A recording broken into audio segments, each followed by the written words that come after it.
Hello, നമ്മൾ ഇന്നത്തെ വീഡിയോയിലൂടെ നോക്കാൻ പോകുന്നത് ലോഡ് ബാലൻസർ എന്താണെന്നുള്ളതാണ്. അപ്പോൾ അതിന് വേണ്ടിയിട്ട് നമ്മൾ ചെയ്യാൻ പോകുന്നത് AWS ക്ലൗഡിൽ അവിടെ നമ്മൾക്ക് ലോഡ് ബാലൻസർ എന്ന് പറയുന്ന ഇലാസ്റ്റിക് ലോഡ് ബാലൻസർ എന്ന് പറയുന്ന ഒരു സർവീസ് ഉണ്ട്.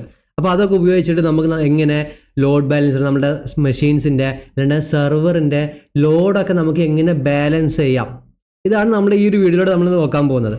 അപ്പോൾ അതിൻ്റെ മുന്നായിട്ട് നമുക്ക് എന്ത് മനസ്സിലാക്കണം, നല്ല രീതിയിൽ ലോഡ് ബാലൻസർ എന്താണെന്നുള്ളതെന്ന് ഞാൻ ജസ്റ്റ് പറയാം.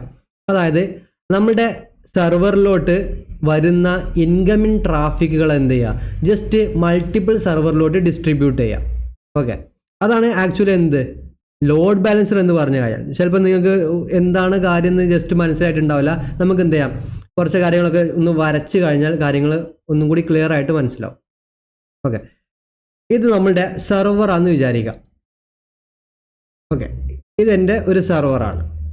ഈ സെർവറിൽ ഞാൻ എന്ത് ചെയ്തിട്ടുണ്ട്, എൻ്റെ ഒരു അപ്ലിക്കേഷൻ ഞാൻ ഡിപ്ലോയ് ചെയ്തിട്ടുണ്ട്. ഇതെൻ്റെ ഒരു അപ്ലിക്കേഷനാണ്. അതായത് കൂടുതൽ യൂസേഴ്സ് ഒന്നും ഉപയോഗിക്കാൻ ചാൻസ് ഇല്ലാത്ത എൻ്റെ ചെറിയൊരു അപ്ലിക്കേഷൻ ഞാൻ എന്ത് ചെയ്തിട്ടുണ്ട്, ചെറിയ രീതിയിലുള്ള ഒരു സെർവറിൽ ഡിപ്ലോയ് ചെയ്തിട്ടുണ്ട്. അപ്പോൾ എനിക്ക് തന്നെ അറിയാം എന്ത് ഒരു 5 to 10 ഒരു 10 പേരിൽ താഴെ ആളുകളെ എൻ്റെ ഈ അപ്ലിക്കേഷൻ യൂസ് ചെയ്യാൻ ചാൻസ് ഉള്ളൂ. അപ്പോൾ ഒരു 10 പേര്. ഞാനിവിടെ 3 യൂസേഴ്സിനെ ജസ്റ്റ് റെപ്രസെൻ്റ് ചെയ്യുന്നുണ്ട്. അപ്പോൾ എൻ്റെ സെർവറിലിരിക്കുന്ന അപ്ലിക്കേഷൻ ഈ യൂസേഴ്സ് എന്ത് ചെയ്യുന്നുണ്ടായിരിക്കും, ആക്സസ് ചെയ്യുന്നുണ്ടായിരിക്കും അല്ലേ. അപ്പോൾ ആസ് ഓഫ് നോ എൻ്റെ അപ്ലിക്കേഷന് യാതൊരു രീതിയിലുള്ള ഇഷ്യൂസ് ഒന്നും ഉണ്ടാകാൻ ചാൻസ് ഇല്ല. ആകെ 10ൽ താഴെ യൂസേഴ്സ് മാത്രമേ നമ്മുടെ അപ്ലിക്കേഷൻ യൂസ് ചെയ്യുന്നുള്ളൂ. പക്ഷേ ഒരു പോയിന്റ് എത്തിയപ്പോൾ എന്ത് ചെയ്തു, ഒരുപാട് യൂസേഴ്സ് അല്ലാന്നുണ്ടെങ്കിൽ നമ്മുടെ സെർവറിൽ നടക്കുന്ന പ്രോസസ്സ്, ടാസ്ക് കാര്യങ്ങളൊക്കെ എന്ത് ചെയ്തു, നല്ല രീതിയിൽ ഇൻക്രീസ് ചെയ്യാൻ തുടങ്ങി. ഒരുപാട് പുതിയ യൂസേഴ്സ് എന്ത് ചെയ്തു, നമ്മുടെ സെർവർ യൂസ് ചെയ്യാൻ വന്നു. ഞാൻ മറ്റൊരു കളറിൽ എന്ത് ചെയ്യുന്നുണ്ട്, റെപ്രസെൻ്റ് ചെയ്യുന്നുണ്ട്. അപ്പോൾ ഒരുപാട് യൂസേഴ്സായി ഇപ്പോൾ.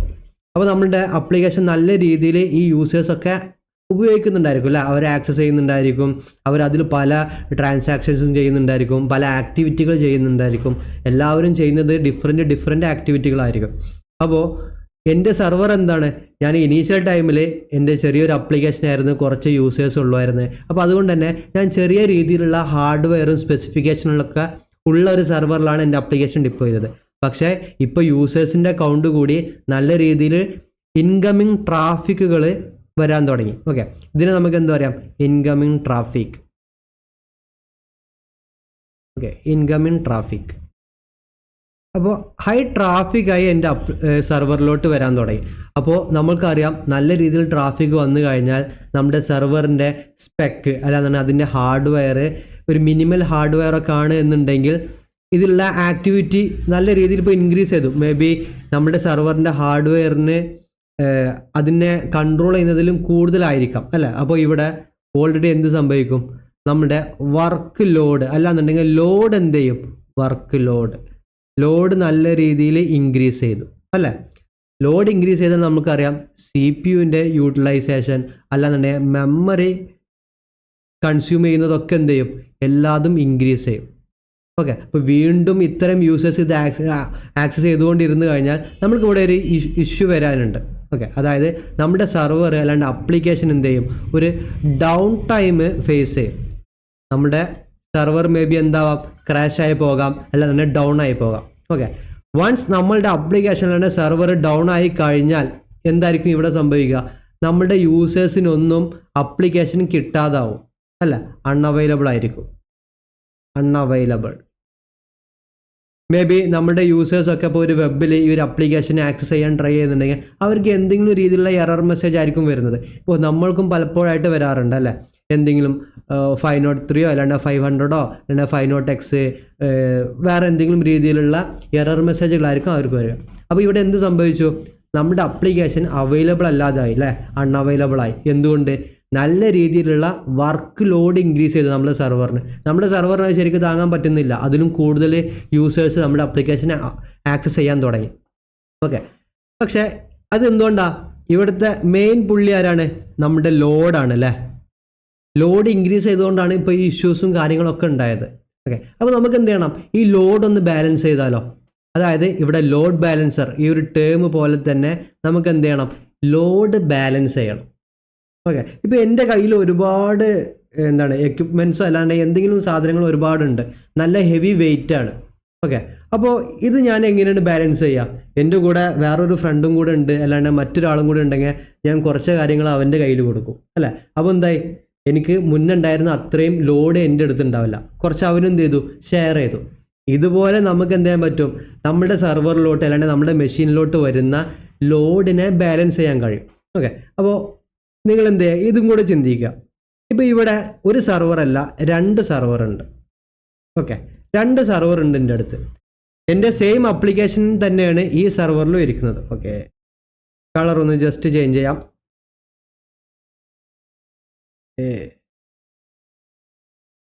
ഈ സെർവറിലും എൻ്റെ ആപ്ലിക്കേഷൻ ഉണ്ട്. ഓക്കെ, അപ്പോൾ ഞാൻ ഒരു സെർവർ അല്ല എൻ്റെ അടുത്തുള്ളത്, 2 സെർവർ ഉണ്ട്. 2 സെർവറിലും എൻ്റെ ഒരു ABC എന്ന് പറയുന്ന ഒരു ആപ്ലിക്കേഷൻ ആണെന്ന് വിചാരിക്കും. ABC എന്ന് പറയുന്ന ഒരു ആപ്ലിക്കേഷൻ. ഓക്കെ, അപ്പോൾ ABC എന്ന് പറയുന്ന ആപ്ലിക്കേഷനാണ് എൻ്റെ 2 സെർവറിലുള്ളത്. അപ്പോൾ എന്ത് ചെയ്തു, നേരത്തെ ഞാൻ പറഞ്ഞതുപോലെ എൻ്റെ കൂടെ ഒരാളും കൂടെ ഉണ്ടെങ്കിൽ എൻ്റെ ലോഡ് എന്ത് ചെയ്യും, കുറച്ച് അവനും ഷെയർ ചെയ്യില്ലേ. അപ്പോൾ ഇവിടെയും ആ കാര്യം പോസിബിൾ ആണ്. ഇപ്പോൾ ഞാൻ 2 സെർവറിലാണ് ഞാൻ എന്ത് ചെയ്തിട്ടുള്ളത്, ഹോസ്റ്റ് ചെയ്തിട്ടുള്ളത്. എനിക്കൊരു 100 യൂസേഴ്സ് ആയി കഴിഞ്ഞപ്പോൾ. ഓക്കെ, അപ്പോൾ അങ്ങനെ എന്നുണ്ടെങ്കിൽ നമുക്ക് ഇവിടെ മുന്നേ ഇവൻ മാത്രം എടുത്തിരുന്ന ലോഡ് ഇവനക്കും കൂടെ കൊടുക്കാം. അതായത് എന്ത് ചെയ്യും, ഇവിടെ വരുന്ന ഇൻകമിങ് ട്രാഫിക് കുറച്ചെണ്ണം ഇങ്ങോട്ടും വരും. ഇപ്പോൾ നമ്മൾ എന്ത് ചെയ്തു, ഇവിടുത്തെ ലോഡ് ജസ്റ്റ് ബാലൻസ് ചെയ്തു. 2 സെർവർ വന്നപ്പോൾ 50-50 ആവാം അല്ലേ. മേ ബി ഇവനക്ക് വരുന്നത് ഒരു 500 റിക്വസ്റ്റ് ആവും, ഇവനക്ക് വരുന്നതും ഒരു 500 റിക്വസ്റ്റ് ആവും. ഇപ്പോൾ രണ്ടാളും എന്ത് ചെയ്തു, കുറച്ച് ഷെയർ ചെയ്തു. പക്ഷേ ഇനിയും യൂസേഴ്സ് കൂടിക്കഴിഞ്ഞാൽ ഇവർക്കും മേ ബി എന്താകാം, അത് താങ്ങാൻ കഴിയുന്നതിലും കൂടുതലാവാം അല്ലേ. അപ്പോൾ നമ്മൾ എന്ത് ചെയ്യേണ്ടി വരും, വീണ്ടും സെർവറുകൾ സ്കെയിൽ ചെയ്യേണ്ടി വരും. ഓക്കെ, അപ്പോൾ ഞാൻ ഇവിടെ പറഞ്ഞു വന്നത് 2 സെർവർ, അതായത് ഇവിടെ ഇപ്പോൾ നമ്മൾ എന്താ യൂസ് ചെയ്തത്, മൾട്ടി സെർവറാണ് അല്ലേ. മൾട്ടി സെർവർ അതായത് ഒന്നിൽ കൂടുതൽ സെർവർ ഉണ്ട്. അപ്പോൾ മൾട്ടി സെർവറിലൊക്കെ നമ്മൾ നമ്മുടെ ആപ്ലിക്കേഷൻ ഡിപ്ലോയ് ചെയ്ത് കഴിഞ്ഞാൽ നമ്മൾക്ക് എന്ത് ചെയ്യണം, യൂസേഴ്സ് അത് ആപ്ലിക്കേഷൻ ആക്സസ് ചെയ്യുമ്പോൾ ആ റിക്വസ്റ്റ് എന്ത് ചെയ്യണം, ഡിസ്ട്രിബ്യൂട്ട് ചെയ്ത് പോകണം. ഓക്കെ, കുറച്ച് പകുതി ഇവനുക്കും ആയി പോകണം. ഓക്കെ, അപ്പോൾ അങ്ങനെ പോകണം എന്നുണ്ടെങ്കിൽ ഇതിൻ്റെ സെൻറ്ററിൽ എന്ത് വേണം, ഒരു മീഡിയേറ്റർ വേണം. ഓക്കെ, അതായത് ഇവിടെ എന്ത് ചെയ്യണം, ഇവിടെ നമുക്ക് ജസ്റ്റ് ആ ഡിസ്ട്രിബ്യൂട്ട് ചെയ്യാൻ കഴിവുള്ള ഒരാൾ എന്ത് ചെയ്യണം, ഇവിടെ ഉണ്ടായിരിക്കണം അല്ല, ഒരു മീഡിയേറ്റർ ഉണ്ടായിരിക്കണം. ഓക്കെ, അപ്പോൾ ഇതൊരു മീഡിയേറ്ററാണെന്ന് വിചാരിക്കുക. അപ്പോൾ ഈ മീഡിയേറ്റർ വേണം എന്ത് ചെയ്യാൻ, കുറച്ച് ഇവനക്ക് പോകട്ടെ, ഇവൻ്റെ വർക്ക് ലോഡ് കുറവാണ്, കുറച്ച് ഇവനക്ക് പോകട്ടെ എന്ന് ജസ്റ്റ് അവിടെ കൺട്രോൾ ചെയ്യാൻ ഒരാൾ വേണം. ആ ആൾ തൽക്കാലം അവിടെ ഇല്ല. ഓക്കെ, ഇല്ല എന്നുണ്ടെങ്കിൽ നമ്മൾ വിചാരിക്കുന്നത് പോലെ പ്രോപ്പറായിട്ട് എന്താകത്തില്ല, നമ്മുടെ റിക്വസ്റ്റുകൾ ട്രാഫിക് ഡിസ്ട്രിബ്യൂട്ട് ചെയ്ത് പോകണമെന്നില്ല. അപ്പോൾ നമ്മൾ ഇനി ചെയ്യാൻ പോകുന്നത്, നമ്മളുടെ ആപ്ലിക്കേഷൻ മൾട്ടിപ്പിൾ സെർവറിൽ നമ്മൾ ഡിപ്ലോയ് ചെയ്യാൻ പോവുകയാണ്. ഓക്കെ, മൾട്ടിപ്പിൾ സെർവറിൽ നമ്മൾ എന്തിനാണ് ഡിപ്ലോയ് ചെയ്യാൻ പോകുന്നത്, നമ്മളുടെ സെർവറിലോട്ട് വരുന്ന അല്ലാണ്ട് ആപ്ലിക്കേഷനിലോട്ട് വരുന്ന ട്രാഫിക്കിനെ നമുക്ക് എന്ത് ചെയ്യണം, ഡിസ്ട്രിബ്യൂട്ട് ചെയ്യണം. കുറച്ച് അവനക്ക് പോകണം, കുറച്ച് ഇവനക്ക് പോകണം, കുറച്ച് ഈ സെർവറിലോട്ട് പോകണം. ഈ രീതിയിൽ ഡിസ്ട്രിബ്യൂട്ട് ചെയ്ത് കഴിഞ്ഞാൽ നമുക്ക് തന്നെ എന്തറിയാം, നമ്മുടെ സെർവറിൽ വരുന്ന വർക്ക് ലോഡ് നമ്മൾക്ക് ബാലൻസ് ചെയ്യാൻ കഴിയും. ഓക്കെ, ഇപ്പോൾ ഇവിടെ എനിക്ക് 2 സെർവറല്ല 3 സെർവർ ഉണ്ട്. ഓക്കെ, 3 സെർവറിലായിട്ട് എന്താണ് നമ്മളുടെ ആപ്ലിക്കേഷൻ റൺ ആവണം. ABC എന്ന് പറയുന്ന ആപ്ലിക്കേഷൻ എന്ത് ചെയ്താണ്, റൺ ചെയ്തുകൊണ്ടിരിക്കുക. അപ്പോൾ എനിക്ക് എന്ത് ചെയ്യണം, വരുന്ന ഇൻകമിങ് റിക്വസ്റ്റൊക്കെ ഇങ്ങനെ ഡിസ്ട്രിബ്യൂട്ട് ചെയ്യണം, കുറച്ച് ഇങ്ങോട്ടൊക്കെ പോകണം. ഓക്കെ, അപ്പോൾ അങ്ങോട്ടൊക്കെ പോകണം എന്നുണ്ടെങ്കിൽ ആര് വേണം, ഇവിടെ ഒരു മീഡിയേറ്റർ വേണം. ആ മീഡിയേറ്ററാണ്, അല്ലാന്നുണ്ടെങ്കിൽ അതിനെ ഹെൽപ്പ് ചെയ്യുന്ന, ഡിസ്ട്രിബ്യൂട്ട് ചെയ്ത് പോകാൻ ഹെൽപ്പ് ചെയ്യുന്ന ആളാണ് ആര്, നമ്മുടെ load balancer. Okay, load balancer എന്ന് പറയുന്നത് അതാണ്. അപ്പോൾ നമ്മൾ ശരിക്കും ഇനി ഈ കാര്യങ്ങളാണ് ചെയ്തു നോക്കാൻ പോകുന്നത്. മൾട്ടിപ്പിൾ സെർവറിൽ നമ്മൾ എന്ത് ചെയ്യും, മൾട്ടിപ്പിൾ സെർവർ നമ്മൾ ക്രിയേറ്റ് ചെയ്തിട്ട് നമ്മുടെ ആപ്ലിക്കേഷൻ എല്ലാ സെർവറിലും നമ്മൾ ഡിപ്ലോയ് ചെയ്യും. എന്നിട്ട് നമ്മളൊരു ലോഡ് ബാലൻസർ കൊണ്ടുവന്നിട്ട് എന്ത് ചെയ്യും, നമ്മളുടെ ട്രാഫിക് കാര്യങ്ങളൊക്കെ നമ്മളിങ്ങനെ സ്പ്ലിറ്റ് ചെയ്യും, അല്ലാണ്ട് ഡിസ്ട്രിബ്യൂട്ട് ചെയ്തിട്ട് ഓരോ സെർവറിലോട്ട് നമ്മൾ എന്ത് ചെയ്യും, അത് പോയിൻ്റ് ചെയ്യും. ഓക്കെ, ഈ പരിപാടി നമുക്ക് എന്ത് ചെയ്യണം, ചെയ്ത് നോക്കാം. അപ്പോൾ നമുക്ക് എന്ത് ചെയ്യാം, നമ്മുടെ ആപ്ലിക്കേഷനിലെ വർക്ക് ലോഡൊക്കെ കൺട്രോൾ ചെയ്യാൻ പറ്റും. അപ്പോൾ നിങ്ങൾക്ക് മേ ബി ഒരു ഡൗട്ട് ഉണ്ടാവാം, ഇപ്പോൾ ഞാനൊരു ചെറിയൊരു വെബ് ആപ്ലിക്കേഷനാണ് എൻ്റെ കയ്യിലുള്ളത്, ഒരു small web application. Okay, small web application അല്ല എന്നുണ്ടെങ്കിൽ എൻ്റെ ഒരു പോർട്ട്ഫോളിയോ, ഞാൻ HTML CSS ഒക്കെ ഉപയോഗിച്ചിട്ടുള്ള ഡെവലപ്പ് ചെയ്തിട്ടുള്ള ഒരു പോർട്ട്ഫോളിയോ. ഓക്കെ, അല്ല എന്നുണ്ടെങ്കിൽ എൻ്റെ എന്തെങ്കിലും ബ്ലോഗോ ആർട്ടിക്കിളോ ഇങ്ങനെ ചെറിയ അല്ലാണ്ടെങ്കിൽ ഒരു സ്റ്റാറ്റിക് വെബ്സൈറ്റ്. ഓക്കെ, അല്ല എന്നുണ്ടെങ്കിൽ ഒരു സ്മോൾ ആപ്ലിക്കേഷൻ, ഇതൊക്കെയാണെന്ന് വിചാരിക്കുക. അപ്പോൾ നിങ്ങൾക്കൊരു ഡൗട്ട് ഉണ്ടായിരിക്കും, നമ്മൾ എന്ത് അപ്ലിക്കേഷനും അല്ലാന്നുണ്ടെങ്കിൽ അറിയാത്തവർക്ക് കേട്ടോ, മേ ബി ലോഡ് ബാലൻസർ ഒന്നും കേൾക്കാത്തവരുണ്ടാകാം. അപ്പോൾ അവർക്ക് മേ ബി ഒരു ഡൗട്ട് ഉണ്ടായിരിക്കാം, നമ്മൾ എന്ത് അപ്ലിക്കേഷനും സെർവറിൽ ഡിപ്ലോയ് ചെയ്ത് കഴിഞ്ഞാൽ നമ്മൾ ലോഡ് ബാലൻസർ യൂസ് ചെയ്യണമെന്ന്. ശരിക്കും അതിൻ്റെ ആവശ്യമില്ല. നമ്മുടെ റിക്വയർമെൻറ്റ് എന്താണോ, നമുക്ക് എന്താണോ വേണ്ടത് അതിനനുസരിച്ചാണ് നമ്മൾ ലോഡ് ബാലൻസറും കാര്യങ്ങളൊക്കെ സെറ്റ് ചെയ്യുന്നത്. അപ്പോൾ എൻ്റെ കയ്യിലൊരു സ്മോൾ വെബ് ആപ്ലിക്കേഷനാണ്. ഓക്കെ, സ്മോൾ വെബ് ആപ്ലിക്കേഷനാണ്, അല്ലാണ്ട് ഒരു പോർട്ട്ഫോളിയോ ആണ്, അല്ലാണ്ട് സ്മോൾ ആപ്ലിക്കേഷനാണ്. എനിക്ക് തന്നെ എന്താ അറിയാം, എൻ്റെ ആപ്ലിക്കേഷനിലോട്ട് നല്ല രീതിയിലുള്ള ട്രാഫിക് ഒന്നും വരാൻ പോകുന്നില്ല. ഓക്കെ, വളരെ കുറച്ച് പേരെ യൂസ് ചെയ്യുള്ളൂ എന്ന് എനിക്കറിയാം. മാർക്കറ്റിലൊന്നും നമ്മൾ നല്ല രീതിയിൽ പബ്ലിസിറ്റി ഇല്ലാത്ത ചെറിയൊരു ആപ്ലിക്കേഷനാണ്. അപ്പോൾ നമുക്ക് എന്തും കൂടെ അറിയാം, ലോ ട്രാഫിക് ആയിരിക്കും അല്ലേ, ലോ ട്രാഫിക്. അതായത് small application, portfolio, small web, low traffic. അതുപോലെ എനിക്ക് പ്രത്യേകിച്ച് ഡിമാൻഡ് ഒന്നുമില്ല. ആ ആപ്ലിക്കേഷൻ അവൈലബിൾ ആണെന്നുണ്ടെങ്കിലും അവൈലബിൾ അല്ല എന്നുണ്ടെങ്കിലും ഞാനത് ബോധേഡ് അല്ല. ഓക്കെ, എനിക്ക് വലിയ ഇഷ്യൂ ഒന്നുമില്ല. അതായത് എനിക്ക് വലിയ പ്രത്യേകിച്ച് ആപ്ലിക്കേഷൻ എപ്പോഴും അവൈലബിൾ ആവണം, എൻ്റെ യൂസേഴ്സിന് എപ്പോഴും ആ ആപ്ലിക്കേഷൻ ആക്സസിബിൾ ആവണമെന്നൊന്നും എനിക്ക് വലിയ ഡിമാൻഡോ കാര്യങ്ങളോ ഒന്നുമില്ല. അത് അവൈലബിൾ ആണെന്നുണ്ടെങ്കിലും കുഴപ്പമില്ല, അവൈലബിൾ അല്ല എന്നുണ്ടെങ്കിലും എനിക്ക് വലിയ പ്രശ്നമില്ല എന്നുണ്ടെങ്കിലൊന്നും നമ്മൾ എന്ത് യൂസ് ചെയ്യേണ്ട ആവശ്യമില്ല, ലോഡ് ബാലൻസർ ഒന്നും യൂസ് ചെയ്യേണ്ട ആവശ്യമില്ല. ഓക്കെ, ഇപ്പോൾ ചെറിയൊരു സെർവറിൽ ഓക്കെ അത്യാവശ്യം സ്പെക്കുള്ളൊരു സെർവറാണ്, ഒരു 4 കോർ CPU ഉണ്ട്, അല്ലാതെ നല്ല രീതിയിൽ റാമൊക്കെ ഉണ്ട്. ഓക്കെ, ഇതിൽ ഞാൻ എന്ത് ചെയ്തിട്ടുണ്ട്, എൻ്റെ ചെറിയൊരു അപ്ലിക്കേഷൻ അല്ലാണ്ട് ചെറിയൊരു വെബ് ആപ്ലിക്കേഷനോ എൻ്റെ സ്റ്റാറ്റിക് ഫയലൊക്കെ ഉണ്ടെങ്കിൽ ഇതിനൊന്നും നമ്മൾ ലോഡ് ബാലൻസർ കൊടുക്കേണ്ട ആവശ്യമില്ല. കാരണം ഇതിലോട്ട് ഒരുപാട് യൂസേഴ്സോ കാര്യങ്ങളൊന്നും വരാൻ പോകുന്നില്ല. ബട്ട് നമ്മൾ ലോഡ് ബാലൻസറൊക്കെ എവിടെ കൊടുക്കണം? ഫോർ എക്സാമ്പിൾ ഇപ്പോൾ സ്വിഗ്ഗി ആണെന്ന് വിചാരിക്കുക, സ്വിഗ്ഗിയുടെ കളർ തന്നെ എടുക്കാം, സ്വിഗ്ഗി. ഓക്കെ, അല്ലാന്നുണ്ടെങ്കിൽ സൊമാറ്റോ, വേറെ എന്തോ ആവട്ടെ. അപ്പോൾ ഇത്തരത്തിലുള്ള ആപ്ലിക്കേഷൻ ആകുമ്പോൾ നമ്മൾക്ക് എന്താ അറിയാം, നല്ല യൂസേഴ്സ്, ഒരുപാട് യൂസേഴ്സ് യൂസ് ചെയ്യുന്ന ആപ്ലിക്കേഷനാണ് അല്ലേ. അപ്പോൾ എന്താണ്, ഹൈ ട്രാഫിക് എന്തായാലും ഉണ്ടായിരിക്കും, ഹൈ ട്രാഫിക്. അതുപോലെ തന്നെ നമ്മൾക്കറിയാം ഇതൊരു വലിയ ആപ്ലിക്കേഷനാണ്, ഒരുപാട് ട്രാൻസാക്ഷൻസ്, ഫുഡുകൾ ഉണ്ടായിരിക്കും, അതെല്ലാം ഓർഡർ ചെയ്യേണ്ട പേയ്മെൻറ്റ് ഗേറ്റ് വേ, അതിൻ്റെ സർവീസ്, ഡാറ്റാബേസ് കാര്യങ്ങളൊക്കെ ഉണ്ടായിരിക്കും. അപ്പോൾ എന്താണ്, ഒരു ഹൈ ലെവൽ ആപ്ലിക്കേഷനാണ്, high level application app. Okay, അപ്പോൾ ഇങ്ങനെയൊക്കെ ആവുന്നതുകൊണ്ട് തന്നെ എൻ്റെ ബിസിനസ്സും മേ ബി എല്ലാതും റൺ ചെയ്യുന്നത് ഈ സ്വിഗ്ഗിയിലാണ്. ഒരു യൂസറെ എനിക്ക് അവിടെ നഷ്ടപ്പെട്ടു പോയി കഴിഞ്ഞാൽ എനിക്കെന്താണ്, മേ ബി എൻ്റെ അത് ബിസിനസ്സിനെ ബാധിക്കും. അപ്പോൾ ഇത്തരം ആപ്ലിക്കേഷൻസുകളൊക്കെ നമ്മൾ എന്ത് ചെയ്യും, അവൈലബിലിറ്റി നമുക്ക് നല്ല രീതിയിൽ ഉറപ്പ് വരുത്തണം. അപ്പോൾ എനിക്കൊരു നല്ല ഡിമാൻഡ് തന്നെ ഉണ്ട്, എൻ്റെ റിക്വയർമെൻറ്റ് തന്നെ എന്താണ്, ആപ്ലിക്കേഷൻ ഓൾവേസ് അവൈലബിൾ ആയിരിക്കണം. അതായത് ഹൈ അവൈലബിലിറ്റി ഉണ്ടായിരിക്കണം. അതുപോലെ നല്ല ലേറ്റൻസി ഒക്കെ എനിക്ക് എന്ത് ചെയ്യണം, റെഡ്യൂസ് ചെയ്യണം. ഓക്കെ, ലേറ്റൻസി റെഡ്യൂസ് ചെയ്യണം. അല്ലാന്നുണ്ടെങ്കിൽ നല്ല എഫിഷ്യൻ്റ് ആയിരിക്കണം. ഓക്കെ, അതിൻ്റെ പെർഫോമൻസും കാര്യങ്ങളൊക്കെ എന്തായിരിക്കണം, നല്ല എഫിഷ്യൻ്റ് ആയിരിക്കണം. അതായത് ആപ്ലിക്കേഷനിൽ കയറി കഴിഞ്ഞ് ഏതെങ്കിലും ഒരു ബട്ടണിൽ ക്ലിക്ക് ചെയ്ത് കഴിഞ്ഞാൽ നല്ല രീതിയിൽ ലാഗ്, അല്ലാന്നുണ്ടെങ്കിൽ യൂസേഴ്സ് നല്ല രീതിയിൽ വർക്ക് ലോഡ് വരുമ്പോൾ ആപ്ലിക്കേഷൻ എന്തെങ്കിലും സ്റ്റക്ക് കാര്യങ്ങൾ, ഇതൊന്നും എൻ്റെ യൂസേഴ്സ് ഫേസ് ചെയ്യാൻ പാടില്ല. ഇങ്ങനെയൊക്കെ പ്രത്യേക റിക്വയർമെൻ്റ് ഒക്കെ ഉണ്ട്. നല്ല ആപ്ലിക്കേഷനാണ്, ഹൈ ലെവൽ ആപ്ലിക്കേഷന്, നല്ല രീതിയിൽ ട്രാഫിക് ഒക്കെ ഉണ്ടെന്നുണ്ടെങ്കിൽ ഡെഫിനറ്റ്ലി നമ്മൾ ലോഡ് ബാലൻസർ പോലത്തെ കാര്യങ്ങളൊക്കെ നമ്മൾ കൊണ്ടുവരേണ്ടി വരും. ഓക്കെ, അപ്പോൾ ആ രണ്ട് ഡിഫറൻസ് മനസ്സിലായത്, നമ്മൾ ലോഡ് ബാലൻസർ ഉപയോഗിക്കണോ വേണ്ടെന്നൊക്കെ ഉള്ള. ഓക്കെ, ഇനി മറ്റൊരെണ്ണം എന്ന് പറയുന്നത്, മേ ബി നിങ്ങൾക്ക് വേറൊരു ഡൗട്ട് ഉണ്ടാവാം, ഈ ലോഡ് ബാലൻസർ അറിയാത്തവർക്കാണ് ഇതെല്ലാം, ലോഡ് ബാലൻസർ AWSൻ്റെ അകത്ത് മാത്രമേ ഉള്ളൂ എന്ന്. ഒരിക്കലും അല്ല. ഓക്കെ, നമ്മളിവിടെ ചെയ്യാൻ പോകുന്നത് AWS എന്ത് ചെയ്യുന്നുണ്ട്, ലോഡ് ബാലൻസ് ചെയ്യാനുള്ള ഒരു സർവീസ് പ്രൊവൈഡ് ചെയ്യുന്നുണ്ട്, അത് വെച്ചിട്ടാണ് ചെയ്യുന്നത്. അപ്പോൾ ഇത് എല്ലാതെയും നിങ്ങൾക്ക് എന്ത് ചെയ്യാൻ പറ്റും, ലോഡ് ബാലൻസർ എല്ലാം ക്രിയേറ്റ് ചെയ്യുന്നത് പോസിബിളാണ്. നമ്മൾ കേട്ടിട്ടുണ്ടായിരിക്കും എൻജിനിക്സ്.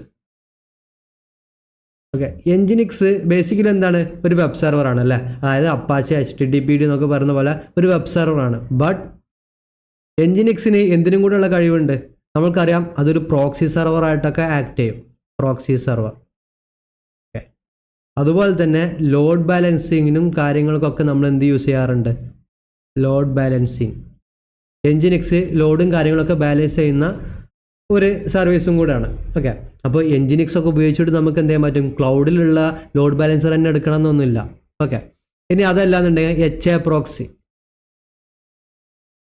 HA proxy. Okay, HA proxy എന്ന് പറയുന്നത് ഹൈ പെർഫോമൻസ് ലോഡ് ബാലൻസിങ് ആണ്. ഹൈ പെർഫോമൻസ് ലോഡ് ബാലൻസർ ആണ്. ഓക്കെ, ഇനി നമ്മൾക്കറിയാം ക്യൂബർനെറ്റ്സ് അല്ലേ, K8s ക്യൂബർനെറ്റ്സിലും എന്തുണ്ട്, നമ്മൾക്കിതുപോലെ ലോഡ് ബാലൻസ് ചെയ്യാനുള്ള കാര്യങ്ങളൊക്കെ നമുക്ക് ക്യൂബർനെറ്റ്സിലും ചെയ്തു വെക്കാം. അപ്പോൾ അവിടെ ഒക്കെ നമ്മൾ ക്ലൗഡിലുള്ള AWSൽ അസ്യൂറിലുള്ള ലോഡ് ബാലൻസർ എടുക്കണം എന്നില്ല. അപ്പോൾ അവിടെ നമുക്കറിയാം ക്യൂബർനെറ്റ്സിൻ്റെ ഇൻഗ്രസ് കൺട്രോളറൊക്കെ ഇൻഗ്രസ് കൺട്രോളേഴ്സ്. ഓക്കെ, ഈ ഇൻഗ്രസ് കൺട്രോൾ എന്നൊക്കെ പറയുന്നത് നമ്മൾ അവിടെ എന്ത് യൂസ് ചെയ്യാറുണ്ട്, ഇൻഗ്രസ് കൺട്രോളറിന് വേണ്ടിയിട്ട് എൻജിനിക്സിൻ്റെ ഇൻഗ്രസ് കൺട്രോളർ എടുക്കാറുണ്ട്, കോൺഫിഗർ ചെയ്യും. അല്ലാന്നുണ്ടെങ്കിൽ HA proxy യൂസ് ചെയ്യാറുണ്ട്. കണ്ടോ? അപ്പോൾ ഇങ്ങനെയൊക്കെ നമുക്ക് എന്ത് ചെയ്യാൻ പറ്റും, ലോഡ് ബാലൻസിങ് പല രീതിയിലും ആ ഒരു മെക്കാനിസം അല്ലാന്നുണ്ടെങ്കിൽ ആ ഒരു എന്താ പറയുക എബിലിറ്റി അച്ചീവ് ചെയ്യുന്നത് പോസിബിളാണ്. ഓക്കെ, നമ്മളിന്ന് നോക്കാൻ പോകുന്നത് എന്താണ്, AWSലെ ലോഡ് ബാലൻസർ എങ്ങനെ യൂസ് ചെയ്യാന്നുള്ളത്. ഓക്കെ, അപ്പോൾ AWSലെ ലോഡ് ബാലൻസറിന് നമുക്ക് എന്ത് ചെയ്യാം, ഒരു അപ്ലിക്കേഷൻ. ഓക്കെ, ഞാനിവിടെ ഒരു ഡയഗ്രാം വരക്കാം. ഓക്കെ, ഇതിൻ്റെ കളറൊന്ന് ജസ്റ്റ് ഒന്ന് ചേഞ്ച് ചെയ്യാം. ഓക്കെ, ഒന്ന് ബോൾഡാക്കാം. AWSൻ്റെ അകത്ത് നമുക്ക് എന്ത് ചെയ്യണം, ഒരു VPC ക്രിയേറ്റ് ചെയ്യണം. ഓക്കെ, VPC ക്രിയേറ്റ് ചെയ്യാനൊക്കെ നമുക്കറിയാമല്ലോ, നമ്മളുടെ ഫസ്റ്റ് സെഷനിലൊക്കെ നമ്മൾ നോക്കിയതാണ് അല്ലേ. ഞാൻ എന്ത് ചെയ്യുന്നത്, ഒരു VPC എൻ്റെ സ്വന്തം ഒരു കസ്റ്റം VPC ഞാൻ എന്ത് ചെയ്യാൻ പോവുക, ക്രിയേറ്റ് ചെയ്യാൻ പോവാണ്. ഓക്കെ, ഈ VPCക്കകത്ത് ഞാൻ എന്ത് ക്രിയേറ്റ് ചെയ്യുന്നത്, 2 സബ്നെറ്റ് ക്രിയേറ്റ് ചെയ്യാൻ പോകുന്നത്. ഓക്കെ, പബ്ലിക് സബ്നെറ്റിനെ ക്രിയേറ്റ് ചെയ്യാം. Okay, 2 subnet. ഇതൊരു സബ്നെറ്റാണ്, ഇത് നമുക്ക് മറ്റൊരു കളറിൽ കൊടുക്കാം, വൈറ്റ്. ഇതൊരു സബ്നെറ്റാണ്, അതുപോലെ ഇതും എന്താണ്, ഒരു സബ്നെറ്റ്. 2 സബ്നെറ്റ് ഡിഫറെൻ്റ് അവൈലബിലിറ്റി സോണിൽ നമുക്ക് എന്ത് ചെയ്യാം, ക്രിയേറ്റ് ചെയ്യാം. ഓക്കെ, സബ്നെറ്റ് അല്ലേ, പബ്ലിക് സബ്നെറ്റ് ആണ്, പ്രൈവറ്റ് സബ്നെറ്റ് അല്ല. ഓക്കെ, പബ്ലിക് സബ്നെറ്റ് ഞാൻ എന്ത് ചെയ്യുന്നത്, ക്രിയേറ്റ് ചെയ്യുന്നുണ്ട്, 2 പബ്ലിക് സബ്നെറ്റ്. ഓക്കെ, അപ്പോൾ ഈ ഇത്രയും കാര്യങ്ങൾ നമുക്ക് ഫസ്റ്റ് ചെയ്ത് നോക്കാം. കൂടുതൽ ആർക്കിടെക്ചറും കാര്യങ്ങളും വരച്ച് കഴിഞ്ഞാൽ മേ ബി നിങ്ങൾക്ക് കൺഫ്യൂസ്ഡ് ആവാം. VPC ക്രിയേറ്റ് ചെയ്യാൻ എൻ്റെ AWS കൺസോൾ ഞാൻ എടുത്തിട്ടുണ്ട്. ഓക്കെ, ഇവിടെ യുവർ VPC നമ്മൾക്കറിയാം AWSനകത്ത് ഓൾറെഡി എന്തുണ്ടായിരിക്കും, ഡിഫോൾട്ട് VPC ഉണ്ടായിരിക്കും. നമുക്ക് നമ്മുടെ ഒരു VPC ക്രിയേറ്റ് ചെയ്യാം. VPC ഓൺലി, VPCക്ക് എന്ത് ചെയ്യാം, മൈ ALB എന്ന് പറയുന്നത് അപ്ലിക്കേഷൻ ലോഡ് ബാലൻസറിൻ്റെ ഒരു ഷോർട്ട് ഇട്ടതാണ്. ഓക്കെ, മൈ ALB VPC എന്ന് തന്നെ കൊടുക്കാം, മൈ ALB VPC. ഓക്കെ, അതിൻ്റെ IPv4 സൈഡ് റേഞ്ച് എന്ന് കൊടുക്കാം, 10.0.0.0/16 കൊടുക്കാം. ഓക്കെ, 10.0.0.0/16. ഓക്കെ, എത്ര കൊടുക്കുന്നുള്ളൂ. Tag name my ALB VPC, create VPC കൊടുത്ത്. ഓക്കെ, VPCക്കകത്ത് നമുക്ക് എന്ത് ചെയ്യണം, 2 പബ്ലിക് സബ്നെറ്റ് ക്രിയേറ്റ് ചെയ്യണം അല്ലേ. ഞാൻ സബ്നെറ്റിൽ പോയി, ഇവിടെ നമുക്കറിയാം ഡിഫോൾട്ട് VPCയിലുള്ള സബ്നെറ്റാണ്, നമുക്കത് വേണ്ട, നമുക്ക് നമ്മുടേതായ തന്നെ വേണം. ഇവിടെ എന്ത് ചെയ്യണം, നമ്മൾ VPC സെലക്ട് ചെയ്യണം, അതായത് ഏത് VPCക്കകത്താണ് നമുക്ക് സബ്നെറ്റ് ക്രിയേറ്റ് ചെയ്യേണ്ടത്. മൈ ALB VPC ഇവിടെ കാണാം, ഞാനത് സെലക്ട് ചെയ്തു. സബ്നെറ്റിന് എന്ത് പേര് കൊടുക്കാം, പബ്ലിക് സബ്നെറ്റ് SB1A എന്ന് കൊടുക്കാം. Okay, 1A. അവൈലബിലിറ്റി സോൺ ഞാൻ എന്ത് ചെയ്യുന്നത്, സൗത്ത് AP സൗത്ത് 1Aയിൽ കൊടുക്കുന്നുണ്ട്. ഓക്കെ, 1Aയിൽ ഈ ഒരു പബ്ലിക് സബ്നെറ്റ് ക്രിയേറ്റ് ചെയ്യാൻ. ഓക്കെ, നമുക്ക് എന്ത് ചെയ്യാം, ഇവിടെ IPv4 സബ്നെറ്റിൻ്റെ സൈഡ് റേഞ്ച് പറഞ്ഞു കൊടുക്കാം. ഓക്കെ, സബ്നെറ്റിൻ്റെ സൈഡ് റേഞ്ച് പറഞ്ഞു കൊടുക്കുമ്പോൾ നമ്മുടെ VPC സൈഡ് റേഞ്ചിൻ്റെ അകത്ത് തന്നെ വരണേ 10.0.0.1. ഓക്കെ, 10.16 അല്ല, 10.0.1.0/24 കൊടുക്കാം. ഓക്കെ, /24. ഓക്കെ, നമുക്ക് എന്ത് ചെയ്യണം, ഒരെണ്ണം കൂടി ക്രിയേറ്റ് ചെയ്യാം. പബ്ലിക് SB1B കൊടുക്കാം. 1B നമുക്ക് എന്ത് ചെയ്യാം, AP സൗത്ത് 1B എന്ന് പറയുന്ന അവൈലബിലിറ്റി സോണിൽ എന്ത് ചെയ്യാം, ജസ്റ്റ് ക്രിയേറ്റ് ചെയ്യാം. നമുക്ക് ഇവിടെ ജസ്റ്റ് ഒന്ന് ചേഞ്ച് ചെയ്യാം, 10.10 കൊടുക്കാം, 10.0.24 ക്രിയേറ്റ് സബ്നെറ്റ്. ഓക്കെ, നമ്മൾ എന്ത് ചെയ്തു, 2 സബ്നെറ്റ് ക്രിയേറ്റ് ചെയ്തു അല്ലേ. ഇനി നമുക്ക് എന്ത് വേണം? 2 സബ്നെറ്റ് ക്രിയേറ്റ് ചെയ്തു. ഇനി ഈ സബ്നെറ്റൊക്കെ നമ്മൾ നമ്മുടെ VPCയിൽ ക്രിയേറ്റ് ചെയ്ത് കഴിഞ്ഞാൽ നമുക്ക് അടുത്ത് എന്ത് വേണം? ഇൻ്റർനെറ്റ് ഗേറ്റ് വേ വേണ്ടി വരും. ഇൻ്റർനെറ്റ് ഗേറ്റ് വേ ഉണ്ടായിരിക്കും. ഗേറ്റ് വേ API ഗേറ്റ് വേ സ്റ്റോറേജ്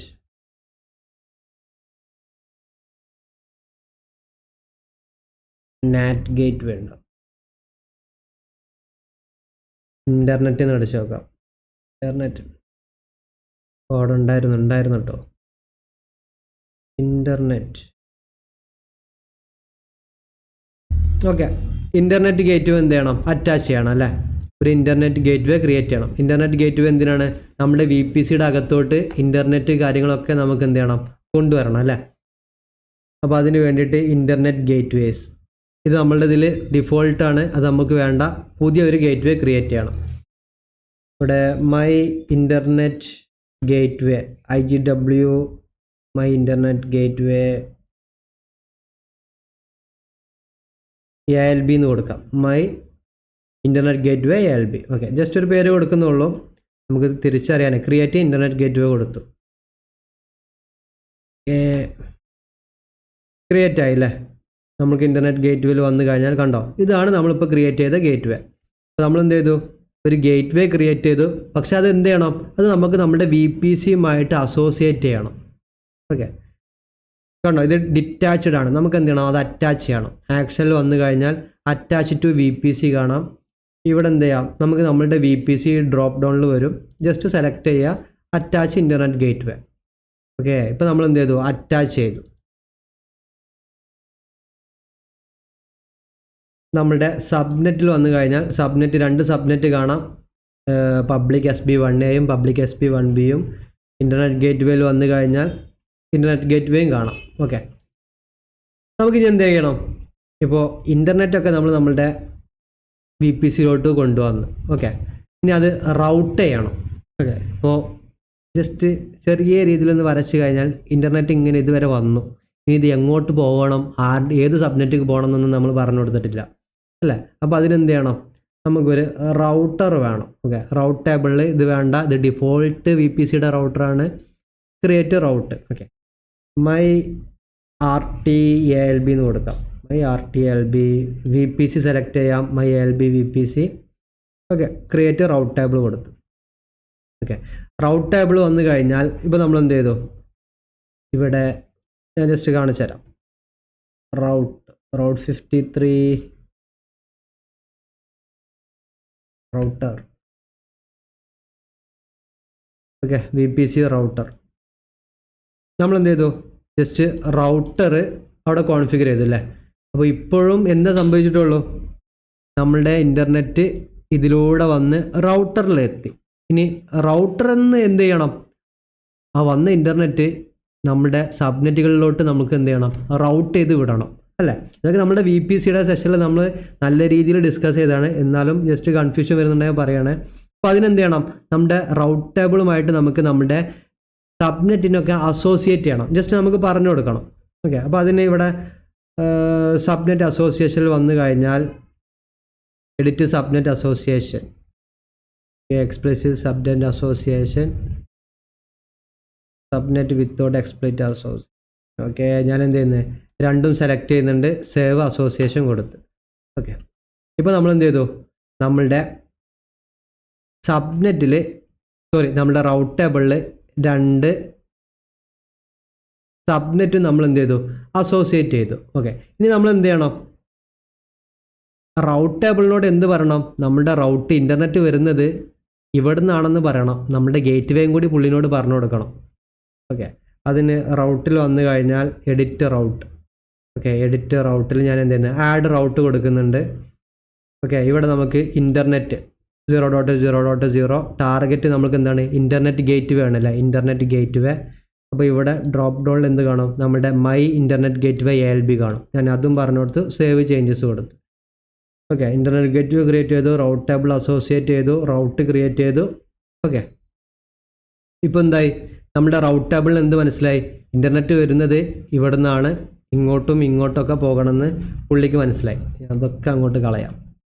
ഓക്കെ, അപ്പോൾ VPC കാര്യങ്ങളൊക്കെ നമ്മൾ എന്ത് ചെയ്തു, സെറ്റ് ചെയ്തു. ഇനി നമുക്ക് എന്ത് ചെയ്യണം,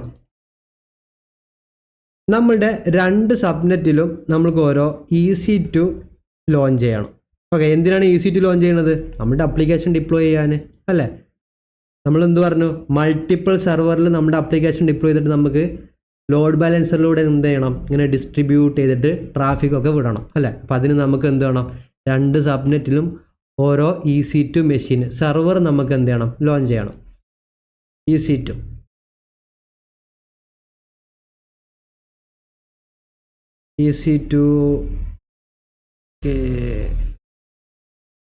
ലോഞ്ച്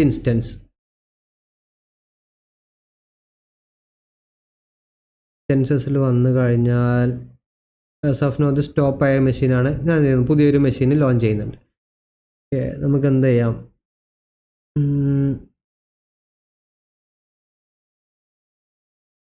ALB EC2 1A എന്ന് കൊടുക്കാം. 1A. ഓക്കെ, ഞാൻ ഉബുണ്ടു സെലക്ട് ചെയ്യുന്നുണ്ട്. ഈ പേര് കാര്യങ്ങളൊക്കെ ഇങ്ങനെ കൊടുക്കുന്നത് എനിക്ക് മനസ്സിലാവാൻ വേണ്ടിയിട്ടാണ്. അതായത് 1Aയിൽ നമുക്ക് ലോഞ്ച് ചെയ്യേണ്ടത്, നമുക്ക് എന്ത് ചെയ്യണം, 2 അവൈലബിലിറ്റി സോണിലുള്ള സബ്നെറ്റിൽ വേണം ലോഞ്ച് ചെയ്യാൻ അല്ലേ. ഞാൻ എന്ത് ചെയ്തു, ഇവിടെ ഉബുണ്ടു സെലക്ട് ചെയ്തു. ആർക്കിടെക്ചർ ഇവിടെ വേണമെന്നുണ്ടെങ്കിൽ മാറ്റാം. T2 മൈക്രോ മതി, നമ്മൾ വലിയ ആപ്ലിക്കേഷനൊന്നും ഇടാൻ പോകുന്നില്ല. ചെറിയൊരു യൂസർ ഡാറ്റയിൽ ചെറിയൊരു കളി കളിക്കാൻ പോകുന്നുള്ളൂ. ഓക്കെ, ഈ പെയർ എൻ്റെ അടുത്തൊരു ക്ലസ്റ്റർ കീ ഉണ്ട്, ഞാൻ അതാണ് യൂസ് ചെയ്യുന്നത്. നെറ്റ്വർക്ക് സെറ്റിങ്സിൽ നമുക്ക് എന്ത് ചെയ്യണം, എഡിറ്റ് ചെയ്യണം. നമുക്ക് നമ്മളുടെ VPC പറഞ്ഞു കൊടുക്കാം. ഡിഫോൾട്ട് വേണ്ട, കണ്ടോ My ALB VPC ഉണ്ട്. ഞാൻ എന്ത് ചെയ്തു, അത് സെലക്ട് ചെയ്തു. സബ്നെറ്റ് ഓട്ടോമാറ്റിക്കായിട്ട് 2 സബ്നെറ്റ് ഉള്ളത്, പബ്ലിക് SB 1Aയും 1Bയും. ഞാൻ 1A എന്ന് പറയുന്ന ഈ EC2 മെഷീന് പെട്ടെന്ന് മനസ്സിലാൻ വേണ്ടിയിട്ടാണ് ഈ 1A തന്നെ ഞാൻ ഡിപ്ലോയ് ചെയ്യുന്നത്. ഓക്കെ, അസൈൻ നമുക്ക് എനേബിൾ ചെയ്യാം. Public IP, firewall, security group. Okay, create security group. നമുക്ക് എന്ത് ചെയ്യാം, SSH anywhere, add security group role. നമുക്ക് എന്ത് ചെയ്യാം, കസ്റ്റം TCP HTTP ആഡ് ചെയ്യാം. ഓക്കെ, സോഴ്സ് എനിവേർ, ജസ്റ്റ് അത് മാത്രമേ ആഡ് ചെയ്യുന്നുള്ളൂ, ബാക്കി 8 മതി. ഓക്കെ, അഡ്വാൻസ്ഡിൽ വന്നു കഴിഞ്ഞിട്ട് ഞാൻ എന്ത് ചെയ്യുന്നുണ്ട്, എൻ്റെ അടുത്ത് ജസ്റ്റ് കോപ്പി ചെയ്തു.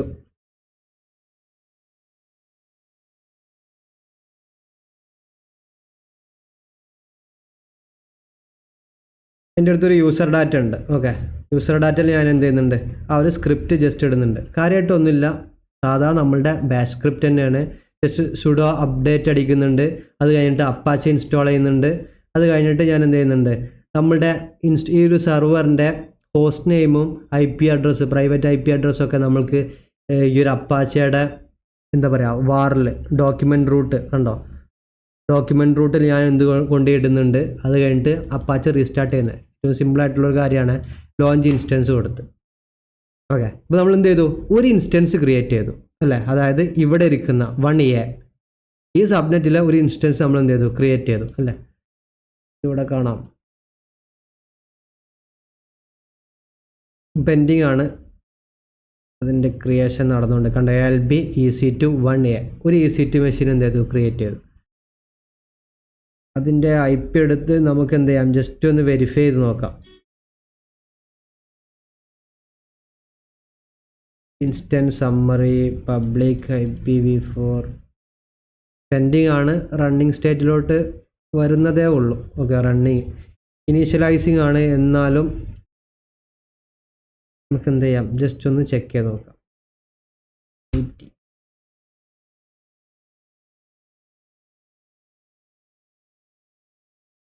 HTTPS വേണ്ട, HTTP റണ്ണിങ് ആണ്. ഒന്ന് വെയിറ്റ് ചെയ്ത് നോക്കാം. ഓക്കെ, കാരണം ഇൻസ്റ്റൻസ് എന്ത് ചെയ്യണം, ഇനീഷ്യലൈസ് ആകണം. അതും പോരാ, നമ്മുടെ യൂസർ ഡാറ്റയിൽ നമ്മൾ എന്തൊക്കെയാണോ പറഞ്ഞു കൊടുത്തത്, അപ്പാച്ചെ 2 ഇൻസ്റ്റാൾ ചെയ്യണം. അതിൽ നമ്മൾക്ക് എന്ത് ചെയ്യണം, var www അതിൻ്റെ ഡോക്യുമെൻറ്റ് റൂട്ടിൽ ഈ കാര്യങ്ങളൊക്കെ കൊണ്ടുപോയിട്ട് ഇടണം. അങ്ങനെ കുറച്ച് പരിപാടികൾ കണ്ടോ. അപ്പാച്ചെ 2 ഇൻസ്റ്റാൾ ആയിട്ടുണ്ട് കണ്ടോ. സെർവർ ഡീറ്റെയിൽസ് ഇതാണ് ഞാൻ എന്ത് ചെയ്തത്, യൂസർ ഡാറ്റയിൽ ഇത്രയും കാര്യങ്ങൾ എഴുതിയിട്ടുള്ളൂ. ഒന്ന് സൂം ചെയ്താൽ നിങ്ങൾക്ക് കാണാം കണ്ടോ. ഹോസ്റ്റ് നെയിം പ്രിൻ്റ് ചെയ്യുക, അതുപോലെ അതിൻ്റെ IP അഡ്രസ്സും പ്രിൻ്റ് ചെയ്യാനുള്ള ഇതൊരു സിമ്പിൾ കാര്യമുള്ളൂ. IP അഡ്രസ്സ് നോക്കണേ 10.0.1.105. ഓക്കെ, ഈ ഇൻസ്റ്റൻസിൻ്റെ കണ്ടോ സെയിം ആണ് 10. ഇത് പ്രിൻറ്റ് ചെയ്യാന്നുള്ളൊരു കാര്യം ഞാൻ കൊടുത്തിട്ടുള്ളൂ, അപ്ലിക്കേഷൻ അല്ല. എന്നാലും നമ്മുടെ ഒരു കൺസെപ്റ്റ് നമുക്ക് മനസ്സിലാൻ വേണ്ടിയിട്ട് ഞാൻ ചെയ്ത ചെറിയൊരു പരിപാടിയാണ്. നമുക്ക് എന്ത് ചെയ്യണം, ഇത് പോരാ, ഒരു EC2 മെഷീനും കൂടി വേണം ഈ സബ്നെറ്റിൽ ക്രിയേറ്റ് ചെയ്യാനല്ലേ. വീണ്ടും ഞാൻ എന്ത് ചെയ്തു, ലോഞ്ച് ഇൻസ്റ്റൻസ് കൊടുത്തു. ഓക്കെ, നമുക്ക് എന്ത് ചെയ്യാം, ALB EC2 1B കൊടുക്കാം. 1B പേര് ഞാൻ നിങ്ങൾക്ക് എന്ത് വേണമെങ്കിലും കൊടുക്കാവേ. എനിക്ക് ആ എന്താണ് സബ്നെറ്റ് കാര്യങ്ങൾ അങ്ങോട്ടും ഇങ്ങോട്ടും കൺഫ്യൂസ്ഡ് ആയി പോകാതിരിക്കാൻ വേണ്ടി കൊടുക്കുന്നതാണ്. ഉബുണ്ടു സെലക്ട് ചെയ്തു.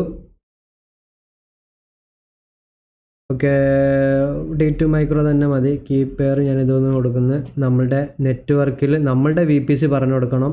മൈ ALB VPC കണ്ടോ, സബ്നെറ്റ് 1A ആണ്. നമുക്ക് എന്ത് ചെയ്യണം, 1Bയിൽ ക്രിയേറ്റ് ചെയ്യണം. Different availability zone. ഇങ്ങനെ ഡിഫറെൻറ്റ് അവൈലബിലിറ്റി സോണിൽ നമ്മൾ എന്തിനാണ് നമ്മളുടെ സെയിം ഒരേ ആപ്ലിക്കേഷൻ്റെ, ഇതിപ്പോൾ ഒരേ ആപ്ലിക്കേഷനാണല്ലോ നമ്മൾ ഡിപ്ലോയ് ചെയ്യാൻ പോകുന്നത്. ഇങ്ങനെ ഒരേ ആപ്ലിക്കേഷൻ്റെ സെർവർ എന്തിനാ നമ്മൾ ഡിഫറെൻറ്റ് അവൈലബിലിറ്റി സോണിൽ നമ്മൾ കൊണ്ടുപോയിട്ട് ഡിപ്ലോയ് ചെയ്യുന്നത്, അല്ലാണ്ട് ഹോസ്റ്റ് ചെയ്യുന്നത്. അതും എന്തിനാണ്, ഹൈ അവൈലബിലിറ്റിക്ക് വേണ്ടിയിട്ടാണ്. ഇപ്പോൾ എൻ്റെ 2 EC2 മെഷീനും എന്താണ് ഈ ഒരു അവൈലബിലിറ്റി സോണിൽ തന്നെ ആണെന്ന് വിചാരിക്കുക. ഓക്കെ, ഇതും എന്താണ് ഇവിടെ തന്നെയാണ് ഞാൻ ക്രിയേറ്റ് ചെയ്യാൻ പോകുന്നത് എന്നുണ്ടെങ്കിൽ അവിടെ നമുക്ക് വലിയ അവൈലബിലിറ്റി ഒന്നും ഉറപ്പുവരുത്താൻ കഴിയില്ല. എന്തെങ്കിലും ഇൻ കേസ് എന്തെങ്കിലും ഒരു ഇഷ്യൂ കാരണം നമ്മുടെ ഈ ഒരു അവൈലബിലിറ്റി സോണിൽ, അല്ലാണ്ട് നമ്മുടെ ഈ ഒരു സബ്നെറ്റിൽ ഒരു ഫെയിൽ ഓവർ സംഭവിച്ചാൽ, നെറ്റ്വർക്ക് ഫെയിൽ ഓവറോ അല്ലാണ്ടെങ്കിൽ എന്തെങ്കിലും ഒരു ഫെയിൽ ഓവർ സംഭവിച്ചു കഴിഞ്ഞാൽ നമ്മുടെ 2 EC2 മെഷീനും ഒറ്റയടിക്ക് പോകും, അല്ലാണ്ട് നമ്മളുടെ ആപ്ലിക്കേഷൻ എൻ്റർലി ഡൗൺ ആവും.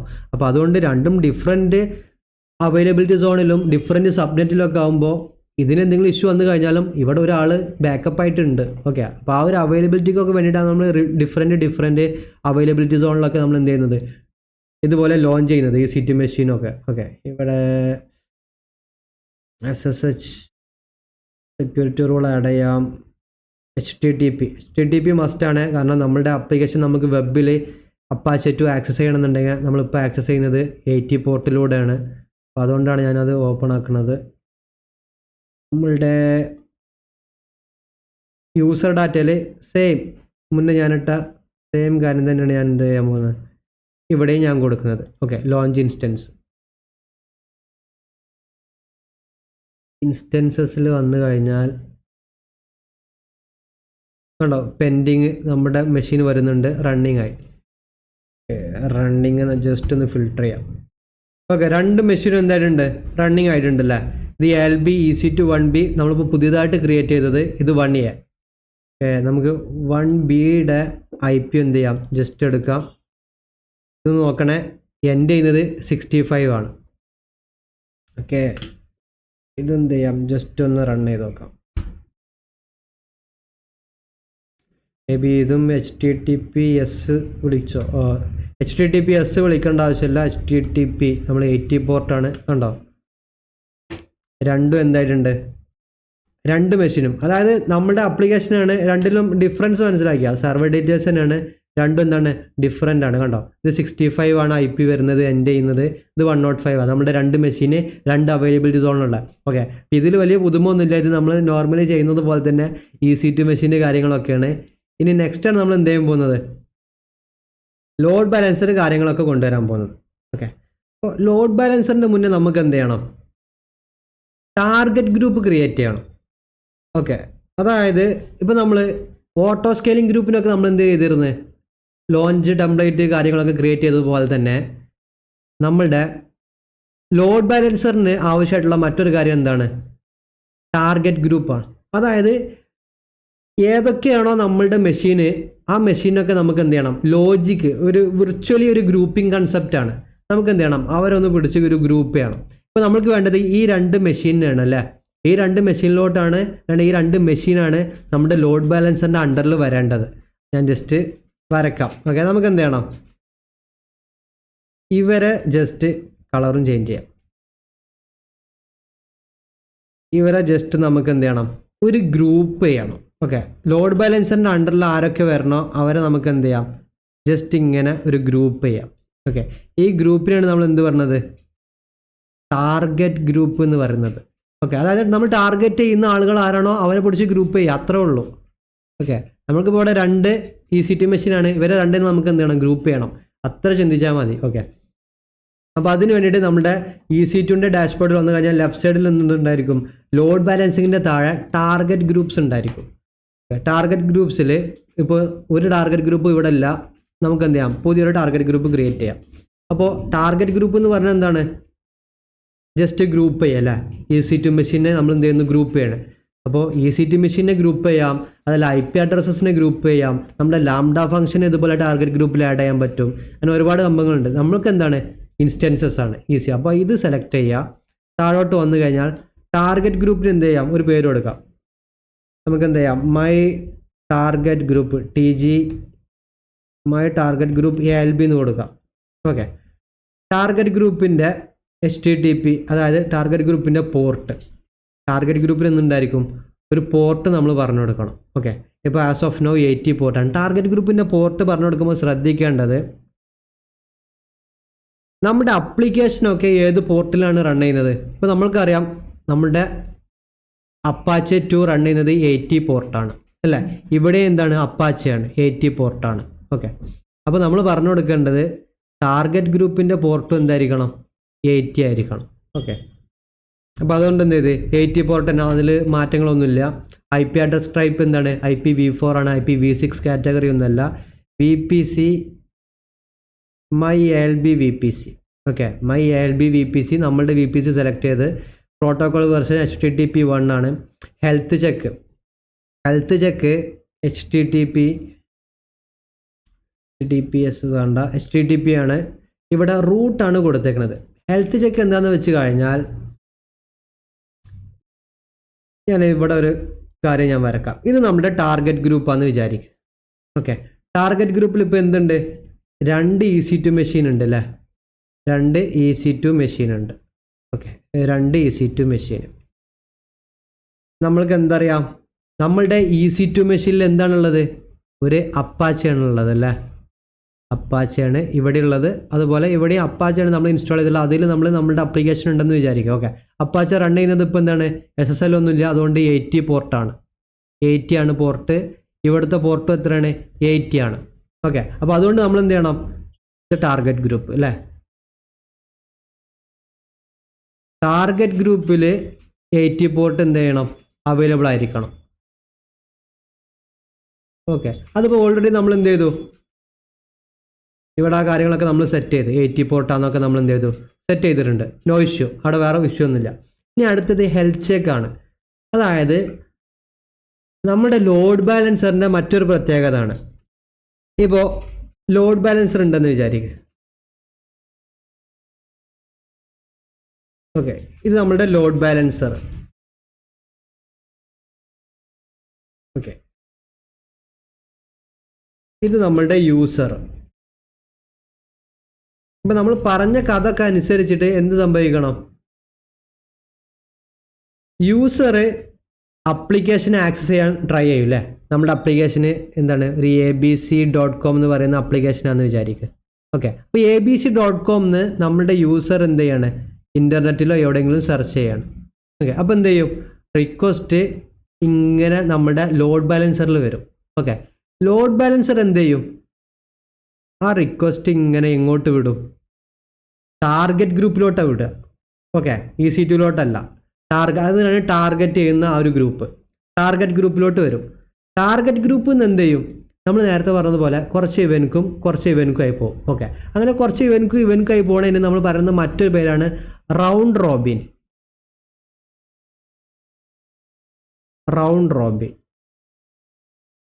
റൗണ്ട് റോബിൻ ആയിട്ടാണ് ഈ റിക്വസ്റ്റുകൾ പോവുക. ഓക്കെ, ഈ റൗണ്ട് റോബിൻ എന്താണെന്നും പറഞ്ഞുതരാം, അവിടെ ഇനി ഒരു കൺഫ്യൂഷൻ വേണ്ട. അതായത് 2 EC2 മെഷീൻ ഉണ്ട്, രണ്ടല്ല 3 ഉണ്ടെന്ന് വിചാരിക്കും. 3 EC2 മെഷീൻ ഉണ്ട്. റൗണ്ട് റോബിൻ എന്ന് വെച്ച് കഴിഞ്ഞാൽ ആ ഒരു പേര് പോലെ തന്നെയാണ് അതും. ഒരു റിക്വസ്റ്റ് വന്നു കഴിഞ്ഞാൽ അതെന്ത് ചെയ്യും, റിക്വസ്റ്റ് വന്ന് അല്ലേ, ഫസ്റ്റ് റിക്വസ്റ്റ് ഇതിലോട്ട് പോകും, പിന്നെ വരുന്ന റിക്വസ്റ്റ് ഇതിലോട്ട് പോകും, പിന്നെ വരുന്നത് ഇതിലോട്ട് പോകും. ഇങ്ങനെ റൗണ്ട് അടിച്ചുകൊണ്ടാണ് റിക്വസ്റ്റുകൾ പോവുക. ഓക്കെ, പിന്നെ ഇതിലോട്ട് പോകും, പിന്നെ ഇതിലോട്ട് പോകും, ഇതിലോട്ട് പോകും, ഇതിലോട്ട് പോകും, ഇതിലോട്ട് പോകും. ഇതിനാണ് റൗണ്ട് റോബിൻ എന്ന് പറയാം. ഓക്കെ, അപ്പോൾ ഓൾവേസ് ലോഡ് ബാലൻസർ റൗണ്ട് റോബിനായിട്ടാണ് റിക്വസ്റ്റുകളൊക്കെ എന്ത് ചെയ്യുക, സെൻഡ് ചെയ്യുക. നമ്മളിവിടെ പറഞ്ഞു വന്നത് അങ്ങനെ റിക്വസ്റ്റുകളൊക്കെ റൗണ്ട് റോബിനായി പോകുന്നുണ്ടെങ്കിലും ചുമ്മാ ഏതെങ്കിലും ഒരു മെഷീനിക്ക് അങ്ങോട്ട് വിടത്തില്ല. ഓക്കെ, ഇപ്പോൾ നമ്മുടെ ഈ ഒരു EC2 അകത്ത് അപ്ലിക്കേഷൻ ഉണ്ട് അല്ലേ, ഈ അപ്ലിക്കേഷൻ എന്തെങ്കിലും പ്രശ്നം പറ്റിക്കണമെങ്കിലോ, മേ ബി കോഡിങ് എഴുതുന്ന ഏരിയയിൽ എന്തെങ്കിലുമൊക്കെ ക്രാഷസോ ഇൻറ്റേർണൽ ക്രാഷസോ ഒക്കെ വന്നിട്ട്, അല്ലാന്നുണ്ടെങ്കിൽ എന്തെങ്കിലും കൊറീസൊക്കെ അങ്ങോട്ടും ഇങ്ങോട്ടൊക്കെ കോൺഫ്ലിക്റ്റ് ആയിട്ട് അപ്ലിക്കേഷൻ ഡൗൺ ആണെങ്കിലോ, EC2 മെഷീൻ അല്ല അപ്ലിക്കേഷനിൽ എന്തെങ്കിലും എറർ സംഭവിച്ചിരിക്കണമെങ്കിലോ, അപ്പോൾ ഒരു യൂസറിൻ്റെ റിക്വസ്റ്റ് എന്ത് ചെയ്തു, നമ്മുടെ അപ്ലിക്കേഷൻ ലോഡ് ബാലൻസർ ഈ മെഷീനിലോട്ട് വിട്ടു. പക്ഷേ ആ മെഷീൻ അവൈലബിൾ ആണ്, മെഷീൻ്റെ അകത്തുള്ള അപ്ലിക്കേഷനിൽ എന്ത് എറർ വന്നിട്ട് അപ്ലിക്കേഷൻ ആർക്കും യൂസ് ചെയ്യാൻ പറ്റുന്നില്ല. അപ്പോൾ അതിൽ വലിയ കാര്യമില്ലല്ലോ, നമുക്ക് അവിടെ അവൈലബിലിറ്റി ഉറപ്പ് വരുത്താൻ കഴിയില്ല അല്ലേ, യൂസറിൻ്റെ അവൈലബിലിറ്റി. അപ്പോൾ അങ്ങനത്തെ പൊട്ടത്തരങ്ങളൊന്നും ആര് കാട്ടത്തില്ല, ലോഡ് ബാലൻസർ കാട്ടില്ല. അപ്പോൾ അതിന് വേണ്ടിയിട്ട് എന്ത് ചെയ്യും, ലോഡ് ബാലൻസർ ഒരു ഹെൽത്ത് ചെക്ക് നടത്തും. ഓക്കെ, ഹെൽത്ത് ചെക്ക്, അതായത് പുള്ളിക്കാരൻ ഹെൽത്തി ആണോ എന്ന് നോക്കും. ഹെൽത്തി ആണെങ്കിൽ മാത്രമേ ആ മെഷീനിലോട്ട് എന്ത് വിടത്തുള്ളൂ, റിക്വസ്റ്റ് വിടത്തുള്ളൂ. അല്ലാന്നുണ്ടെങ്കിൽ ഈ റിക്വസ്റ്റ് നേരെ ഈ സെർവറിലോട്ട് വിടും. ഓക്കെ, അല്ലാണ്ടെങ്കിൽ എവിടെയാണോ ഹെൽത്തി ആയിട്ടുള്ളത് ആ സെർവറിലോട്ട് വിടും. മനസ്സിലായോ? അപ്പോൾ അത്രയും കെയർഫുള്ളായിട്ട് കാര്യങ്ങൾ എന്ത് ചെയ്യുള്ളൂ, ലോഡ് ബാലൻസർ മാനേജ് ചെയ്യത്തുള്ളൂ. അപ്പോൾ ഇത്തരം ഹെൽത്ത് ചെക്കിനൊക്കെ വേണ്ടിയിട്ട് ചില അപ്ലിക്കേഷനിൽ അല്ലാണ്ടെങ്കിൽ നമ്മളുടെ വെബ് ആപ്പിലൊക്കെ ഡെവലപ്പേഴ്സ് എന്ത് ചെയ്യും, ഡെവലപ്പേഴ്സ് ചില പേജുകളൊക്കെ ക്രിയേറ്റ് ചെയ്യും. /സ്റ്റാറ്റസ് എന്നോ അല്ലാതെ /health എന്നൊക്കെ പറഞ്ഞിട്ട് ചില പേജസ് എന്ത് ചെയ്യും, ചുമ്മാ അവരുണ്ടാക്കിയിടും. എന്തെങ്കിലുമൊക്കെ ഇൻഡെക്സ് പേജൊക്കെ ഇട്ടിട്ട് അവർ ഉണ്ടാക്കിയിടും. ഓക്കെ, അപ്പോൾ അത് കോൾ ചെയ്തിട്ട് അപ്ലിക്കേഷൻ അവൈലബിൾ ആണെന്നുണ്ടെങ്കിൽ ഹെൽത്തി ആണെന്നുള്ള മീനിങ്ങിനൊക്കെ വേണ്ടിയിട്ട് ഉണ്ടാക്കിയിടാറുണ്ട്. പക്ഷേ നമ്മളിപ്പോൾ വലിയ രീതിയിലുള്ള കളികളൊന്നും ഇല്ല, നമുക്ക് തന്നെ അറിയാം, ചെറിയ ചെറിയ പരിപാടികളാണല്ലേ. അപ്പോൾ നമുക്ക് എന്ത് ചെയ്യണം, ഈ ഹെൽത്ത് ചെക്ക് നടത്താൻ പറ്റും അല്ലേ. ഇപ്പോൾ നമ്മുടെ അപ്ലിക്കേഷൻ എന്താണ്, ഹെൽത്തി ആണ് അല്ലേ. നമ്മുടെ അപ്പാച്ചെ, നമ്മുടെ വെബ് സെർവർ നമുക്ക് അവൈലബിൾ കണ്ടോ, രണ്ടും അവൈലബിൾ ആണ്, നോ ഇഷ്യൂ കാര്യങ്ങളൊന്നുമില്ല കണ്ടോ. നമുക്കിവിടെ /സ്റ്റാറ്റസ് എന്ന് പറഞ്ഞിട്ട് ഒരു ഹെൽത്ത് ചെക്ക് നടത്താനുള്ള പേജ് കാര്യങ്ങളൊന്നും നമ്മൾ ഉണ്ടാക്കിയിട്ടില്ല.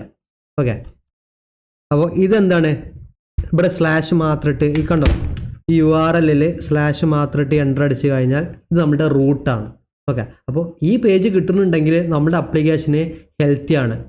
ഓക്കെ, വേറെ ഇഷ്യൂസ് കാര്യങ്ങളൊന്നുമില്ല. നമുക്ക് എന്ത് ചെയ്യാം, ആ രീതിയിൽ പറഞ്ഞു കൊടുക്കാം. അപ്പോൾ അതിന് ഞാൻ എന്ത് ചെയ്യുന്നത്, ഹെൽത്ത് ചെക്കിന് അവിടെ ഈ റൂട്ട് തന്നെ ഇടുന്നുണ്ട്. ഇനി നമ്മളുടെ അപ്ലിക്കേഷന് സ്പെഷ്യലായിട്ട് എന്തെങ്കിലും ഹെൽത്ത് ചെക്ക് നോക്കാനുള്ള പേജ് ഉണ്ടെന്നുണ്ടെങ്കിൽ ആ പേജിൻ്റെ URL ജസ്റ്റ് അവിടെ പറഞ്ഞു കൊടുത്താൽ മതി, അല്ലാണ്ട് ആ പാത്ത് പറഞ്ഞു കൊടുത്താൽ മതി. ഓക്കെ, ഈ ഹെൽത്ത് ചെക്കിൽ നമുക്ക് അഡ്വാൻസ്ഡ് ആയിട്ട് കുറച്ച് കാര്യങ്ങൾ ചെയ്യാൻ പറ്റും.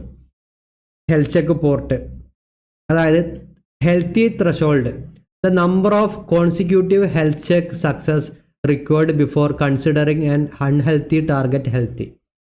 ഓക്കെ, അതായത് നമ്മളുടെ ഒരു റിക്വസ്റ്റ് വരുന്നുണ്ടെങ്കിൽ ലോഡ് ബാലൻസർ എന്ത് ചെയ്യും, കണ്ടിന്യൂസ് ആയിട്ട് ഇതിലോട്ട് ഒരുപാട് റിക്വസ്റ്റുകൾ അയക്കും. അതിൽ കോൺസിക്യൂട്ടീവ് ആയിട്ട്, അതായത് അടുപ്പിച്ച് വരുന്ന 2 or 3 റിക്വസ്റ്റ് ഫെയിൽ ആയാൽ അതാണ് അൺഹെൽത്തി എന്നൊക്കെ നമുക്ക് പ്രഖ്യാപിക്കാൻ പറ്റും.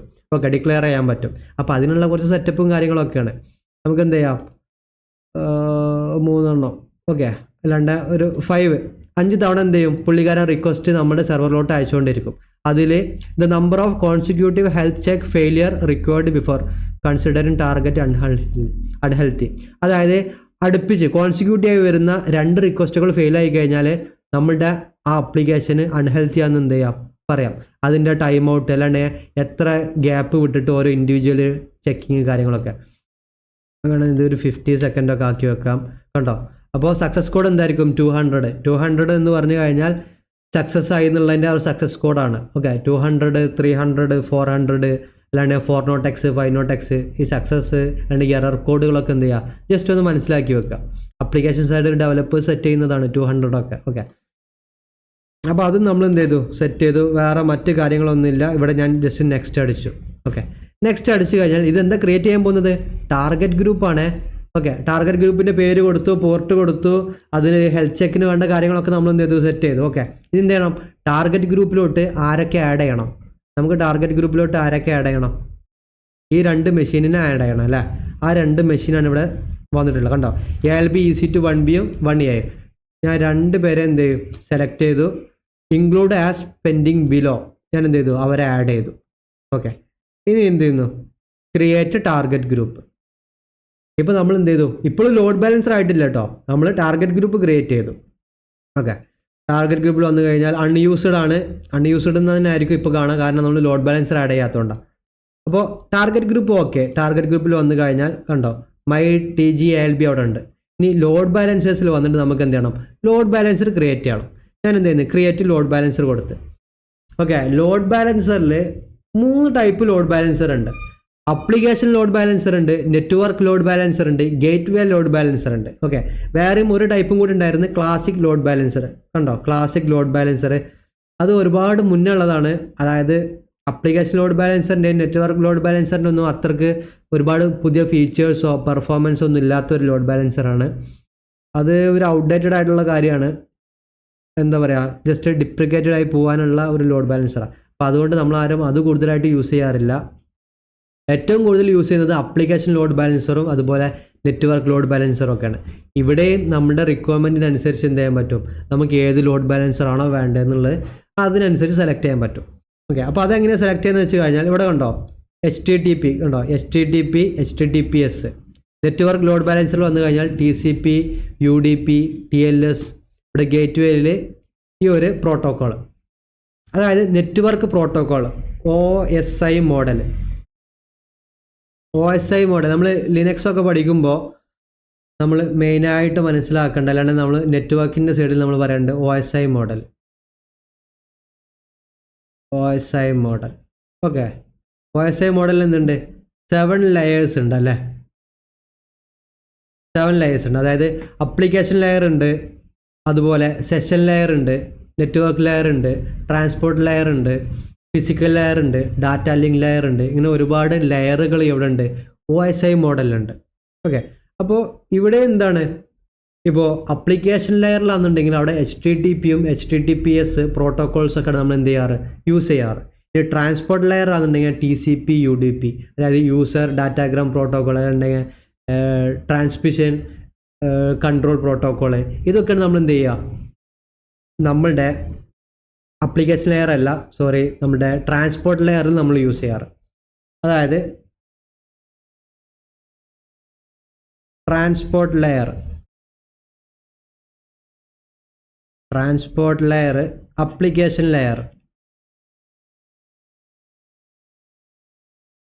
അപ്ലിക്കേഷൻ ലെയർ, ഇതൊക്കെ എവിടെ വരുന്നതാണ്, OSI മോഡലിൽ വരുന്ന 7 ലെയേഴ്സിലെ 2 ലെയറാണ്.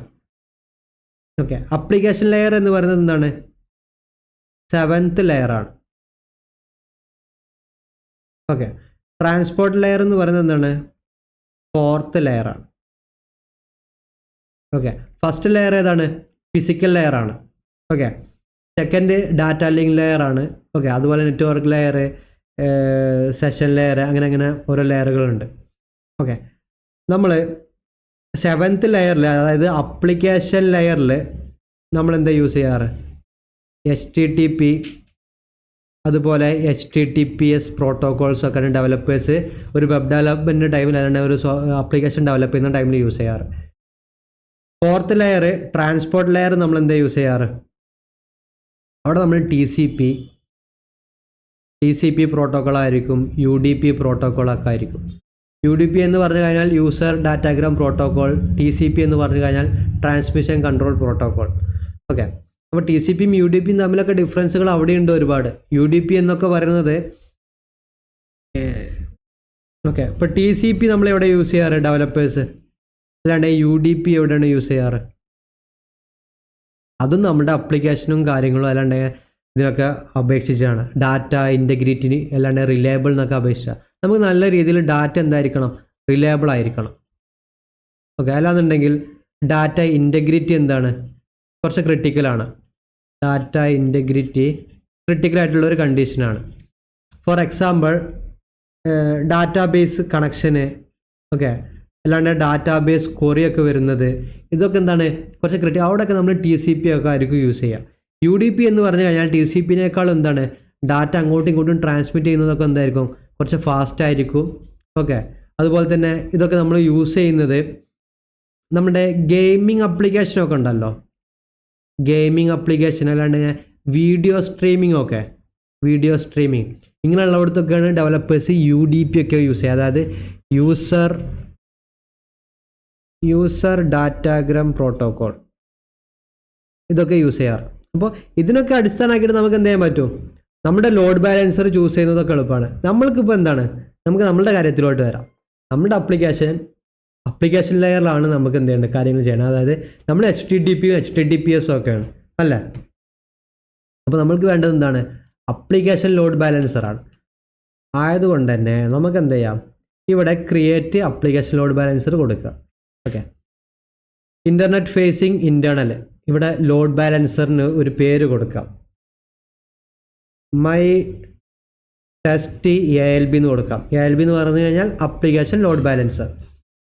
ഇവിടെ വന്നു കഴിഞ്ഞാൽ നമുക്ക് എന്ത് കാണാം? സ്കീം. അതായത് 2 സ്കീമുണ്ട്, ഇൻ്റർനെറ്റ് ഫേസിങ്ങും ഉണ്ട്, ഇൻറ്റേർണലും ഉണ്ട്. ഓക്കെ, അതെന്താണെന്ന് എന്ത് ചെയ്യാം, ജസ്റ്റ് ഒന്ന് പറഞ്ഞുതരാം. ഈ ലോഡ് ബാലൻസർ, ഓക്കെ, ഈ ലോഡ് ബാലൻസർ ഇപ്പോൾ എന്താണ്, യൂസേഴ്സിന് അവൈലബിൾ ആണ് അല്ലേ. യൂസേഴ്സിന് എന്ത് ചെയ്യണം? ആക്സസ് ചെയ്യണം, എന്നാൽ ആപ്ലിക്കേഷൻ കിട്ടുള്ളൂ. അതായത് ഇത് പബ്ലിക്കിലോട്ട് എന്താണ്, പബ്ലിക്കിലോട്ട് അവൈലബിൾ അല്ലാന്നുണ്ടെങ്കിൽ ഇൻ്റർനെറ്റിലോട്ട് അവൈലബിൾ ആണ്. ആർക്കും എന്ത് ചെയ്യാൻ പറ്റും? ഇത് ആക്സസ് ചെയ്തിട്ട് നമ്മുടെ ആപ്ലിക്കേഷൻ ആക്സസിബിൾ ആണ്. ഓക്കെ, അപ്പോൾ ഇതാണ് എന്ത്, ഇൻ്റർനെറ്റ് ഫേസിങ്. ഇത് ഇൻ്റർനെറ്റ് ഫേസിങ് ആണ്. അതായത് പബ്ലിക്കലി എല്ലാവർക്കും ആക്സസിബിൾ ചെയ്യേണ്ട ലോഡ് ബാലൻസർ ഒക്കെ എന്താണ്, ഇൻ്റർനെറ്റ് ഫേസിങ് ആണ്. അപ്പോൾ നിങ്ങൾക്കൊരു ഡൗട്ട് ഉണ്ടായിരിക്കും, പിന്നെ ഈ ഇൻ്റേർണൽ എന്തിനാന്ന്? ഇൻ്റേർണൽ ശരിക്ക്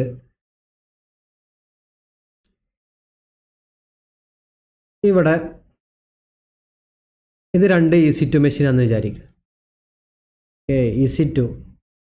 EC2 ഇവിടെ ഒന്ന് കൊടുത്ത്. ഓക്കെ, ഇത് എൻ്റെ 2 EC2 മെഷീനാണ്. ഞാൻ എന്ത് യൂസ് ചെയ്യുന്നുണ്ട്? ലോഡ് ബാലൻസർ യൂസ് ചെയ്യുന്നുണ്ട് അല്ലേ. ലോഡ് ബാലൻസർ ഉണ്ട്. യൂസേഴ്സ് എന്ത് ചെയ്യുന്നുണ്ടായിരിക്കും? എൻ്റെ ലോഡ് ബാലൻസർ ആക്സസ് ചെയ്യുന്നുണ്ടായിരിക്കും അല്ലേ. ഡെഫിനറ്റ്ലി ആക്സസ് ചെയ്യുന്നുണ്ടായിരിക്കും. അപ്പോൾ ഇതെന്താണ്? ഇൻ്റർനെറ്റ് ഫേസിങ് ആണ്. ഓക്കെ, എൻ്റെതൊരു വലിയൊരു അപ്ലിക്കേഷനാണ്. എൻ്റെ അപ്ലിക്കേഷൻ എന്ത് ചെയ്യുന്നുണ്ട്? വേറെ ഒരുപാട് ഇതിൻ്റെ ബാക്ക് എൻഡിൽ, ഓക്കെ, ബാക്ക് എൻഡിൽ അവരെന്ത് ചെയ്യുന്നുണ്ട്? മറ്റ് APIസും കാര്യങ്ങളൊക്കെ കോൾ ചെയ്യുന്നുണ്ട്. ഓക്കെ, അതായത് API സെർവറും കാര്യങ്ങളൊക്കെ ഉണ്ടായിരിക്കും. ഇവിടെ എന്ത് ചെയ്യുന്നുണ്ട്? 2 API സെർവർ എനിക്കെന്നുണ്ട് വിചാരിക്കും. ഈ API സെർവറൊന്നും നമ്മുടെ യൂസേഴ്സൊന്നും കാണാൻ പോകുന്നൊന്നുമില്ല കേട്ടോ. ഇപ്പോൾ നമ്മൾ ഇൻസ്റ്റാഗ്രാം യൂസ് ചെയ്യുന്നുണ്ട്, അല്ലാന്നുണ്ടെങ്കിൽ വേറെ എന്തെങ്കിലുമൊക്കെ അപ്ലിക്കേഷൻസ് ഒക്കെ യൂസ് ചെയ്യുന്നുണ്ട്, അല്ലാണ്ട് ആമസോൺ, ഒരുപാട് നമ്മൾ ഡെയിലി യൂസ് ചെയ്യുന്ന അപ്ലിക്കേഷൻസ് ഉണ്ട്. ഇതൊക്കെ എന്തെന്നുണ്ടായിരിക്കും? റിയൽ ടൈം ഡാറ്റകളും, അല്ലാന്നുണ്ടെങ്കിൽ നമ്മൾ വെതറൊക്കെ നോക്കുന്ന മൊബൈലിൽ കാണുന്ന അപ്ലിക്കേഷനൊക്കെ ഉണ്ട്. ഇതൊക്കെ എന്ത് ചെയ്യുന്നുണ്ടായിരിക്കും? വെതർ APIയുമായിട്ടൊക്കെ അതിൻ്റെ API സെർവറും ബാക്ക് എൻഡിലൊക്കെ ഒരുപാട് സെർവറും API കോളിങ്ങും കാര്യങ്ങളൊക്കെ ചെയ്യുന്നുണ്ടായിരിക്കും. ഇതൊന്നും നമ്മളറിയാൻ പോകുന്നില്ല. ഓക്കെ, അതുപോലെ തന്നെ ഒരു യൂസർ എന്ത് ചെയ്യാൻ പോകുന്നില്ല? ലോഡ് ബാലൻസർ ഉണ്ടെന്നൊന്നും ആരും അറിയില്ല. അപ്പോൾ നമ്മൾ ഫ്ലിപ്കാർട്ട് അല്ലാണ്ട് ആമസോണൊക്കെ യൂസ് ചെയ്യുന്നുണ്ട് അല്ലേ. നമ്മൾ എന്ത് ചെയ്യുന്നുണ്ട്? Amazon.com നമ്മൾ സെർച്ച് ചെയ്യുന്നത്, ആമസോൺ കിട്ടുന്നത്. നമ്മൾക്ക് ആർക്കെങ്കിലും അറിയോ അവിടെ ഒരു ലോഡ് ബാലൻസർ ഉണ്ട്, അല്ലാണ്ട് ഇതിന് API സെർവർ ഉണ്ടെന്ന്? ഇതൊന്നും നമ്മൾ കാണാനോ അറിയാനോ ഒന്നും പോകുന്നില്ല. അതായത് എൻ്റെ യൂസർ, എൻ്റെ ക്ലയൻറ്റ് ഒരിക്കലും നമ്മളുടെ എൻ്റെ ഇൻഫ്രാസ്ട്രക്ചർ എങ്ങനെയാണ്, എത്ര സെർവർ ഉണ്ട്, ലോഡ് ബാലൻസർ ഉണ്ടോ, ഇതൊന്നും നമ്മളാരും അറിയാൻ പോകുന്നില്ല. ഓക്കെ, അപ്പോൾ ഇവിടെ API സെർവർ ഉണ്ടെന്ന് വിചാരിക്കും. ഓക്കെ, അപ്പോൾ ഈ യൂസർ എന്ത് ചെയ്യും? നമ്മുടെ അപ്ലിക്കേഷനെ ആക്സസ് ചെയ്യാൻ ട്രൈ ചെയ്യും അല്ലേ. അപ്പോൾ അതിൽ ട്രൈ ചെയ്യുമ്പോൾ ലോഡ് ബാലൻസറിലൂടെ റിക്വസ്റ്റ് വരും. ഓക്കെ, റിക്വസ്റ്റ് ഈ സെർവറിലോട്ട് പോയെന്ന് വിചാരിക്കും. ഓക്കെ, അപ്പോൾ എന്തെങ്കിലുമൊക്കെ കാര്യങ്ങളായിരിക്കും. മേ ബി ഈ സെർവറിൽ നിന്ന് എന്ത് ചെയ്യും? ഒരു റിക്വസ്റ്റ് API സെർവറിൽ പോയിട്ട് അവിടുന്ന് ഡാറ്റാബേസിൽ നിന്ന് ഡാറ്റ എടുത്തിട്ടായിരിക്കും ഇവിടെ പുള്ളിക്കാരനക്ക് ഡിസ്പ്ലേ ചെയ്ത് കാണിച്ചു കൊടുക്കുന്നത്. ഇങ്ങനെയൊക്കെ പ്രോസസ്സുകൾ ഉണ്ടായിരിക്കും. ഓക്കെ, കാണിച്ചു കൊടുക്കുന്നത് ഇങ്ങനെയൊക്കെ API കോളും കാര്യങ്ങളൊക്കെ ഒത്തിരി അങ്ങോട്ടും ഇങ്ങോട്ടൊക്കെ പോകുന്നുണ്ടായിരിക്കും. ഇതൊന്നും നമ്മളാരും അറിയുന്നില്ല അല്ലേ.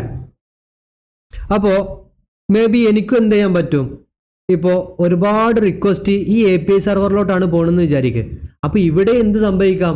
നമ്മൾ മുന്നേ പറഞ്ഞ പോലെ API സെർവറിലും ലോഡ് ഇൻക്രീസ് ചെയ്തിട്ട് അതും ക്രാഷ് ആയി പോകാൻ ചാൻസ് ഉണ്ട് അല്ലേ. അപ്പോൾ എനിക്ക് വേണമെന്നുണ്ടെങ്കിൽ ഇവിടെയും ഒരു ലോഡ് ബാലൻസർ സെറ്റ് ചെയ്തൂടെ ഇൻറ്റേർണലി. ഓക്കെ, ഇതൊന്നും ആരും കാണാൻ പോകുന്നില്ല. ഇൻറ്റേർണലി നമുക്ക് എന്തെങ്കിലും സെറ്റ് ചെയ്യാം. ഇങ്ങനെ ഇൻറ്റേർണലി ഞാനൊരു ലോഡ് ബാലൻസർ സെറ്റ് ചെയ്യുകയാണ്. അപ്പോൾ എന്ത് ചെയ്യും, API സെർവറിലോട്ട് വരുന്ന കോളും ഇങ്ങനെ റൗണ്ട് റോബിനായിട്ട് ഡിസ്ട്രിബ്യൂട്ട് ചെയ്ത് അവിടെ പൊക്കോളും അല്ലേ. അപ്പോൾ അവിടെയും ലോഡ് ബാലൻസ് ചെയ്യാൻ പറ്റും അല്ല, അടിപൊളി. അപ്പോൾ ഈ സംഭവം യൂസറിനൊന്നും ഒരിക്കലും ആക്സസ് ചെയ്യേണ്ട ആവശ്യമില്ല അല്ലേ. അപ്പോൾ ഇത് പബ്ലിക് ആക്കേണ്ട ആവശ്യവും നമുക്കില്ല. അപ്പോൾ അതുകൊണ്ട് നമുക്ക് എന്ത് ചെയ്യാം, ഇൻറ്റേർണൽ ആ ഒരു സ്കീം സെലക്ട് ചെയ്യുന്നുണ്ടെങ്കിൽ അതിൻ്റെ കണ്ടോ, serve internal traffic has private IP address, DNS name is publicly resolvable. അപ്പോൾ കണ്ടോ, അതിനും എന്തുണ്ട്, അതിനും അതിൻ്റേതായിട്ടുള്ള കുറച്ച് ഫീച്ചേഴ്സും കാര്യങ്ങളും. അപ്പോൾ നമുക്കിവിടെ വേണ്ടത് ഇൻ്റർനെറ്റ് ഫേസിംഗ് ആണ്.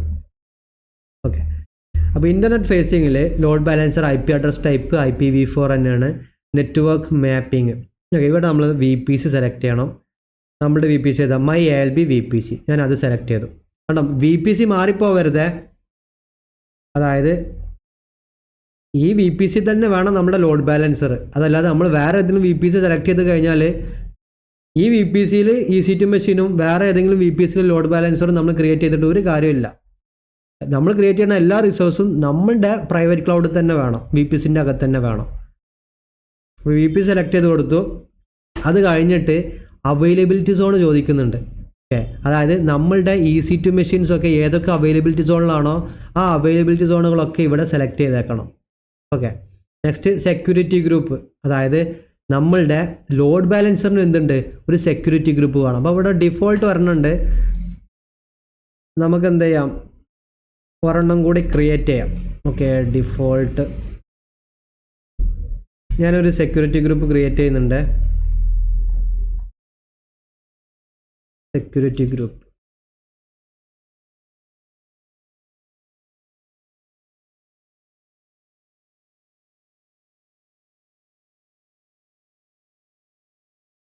VPC മൈ VPC സെക്യൂരിറ്റി ഗ്രൂപ്പിൻ്റെ MyALB SG എന്ന് കൊടുക്കാം. Security group VPC add rule, inbound റൂളിൽ നമുക്ക് എന്ത് ചെയ്യാം, നമ്മുടെ അപ്ലിക്കേഷന് വേണ്ട 80 പോർട്ട് ഞാനിവിടെ എനേബിൾ ചെയ്യുന്നുണ്ട്. 80 port HTTP anywhere create security group. ഡിസ്ക്രിപ്ഷന് തന്നെ കൊടുക്കാം,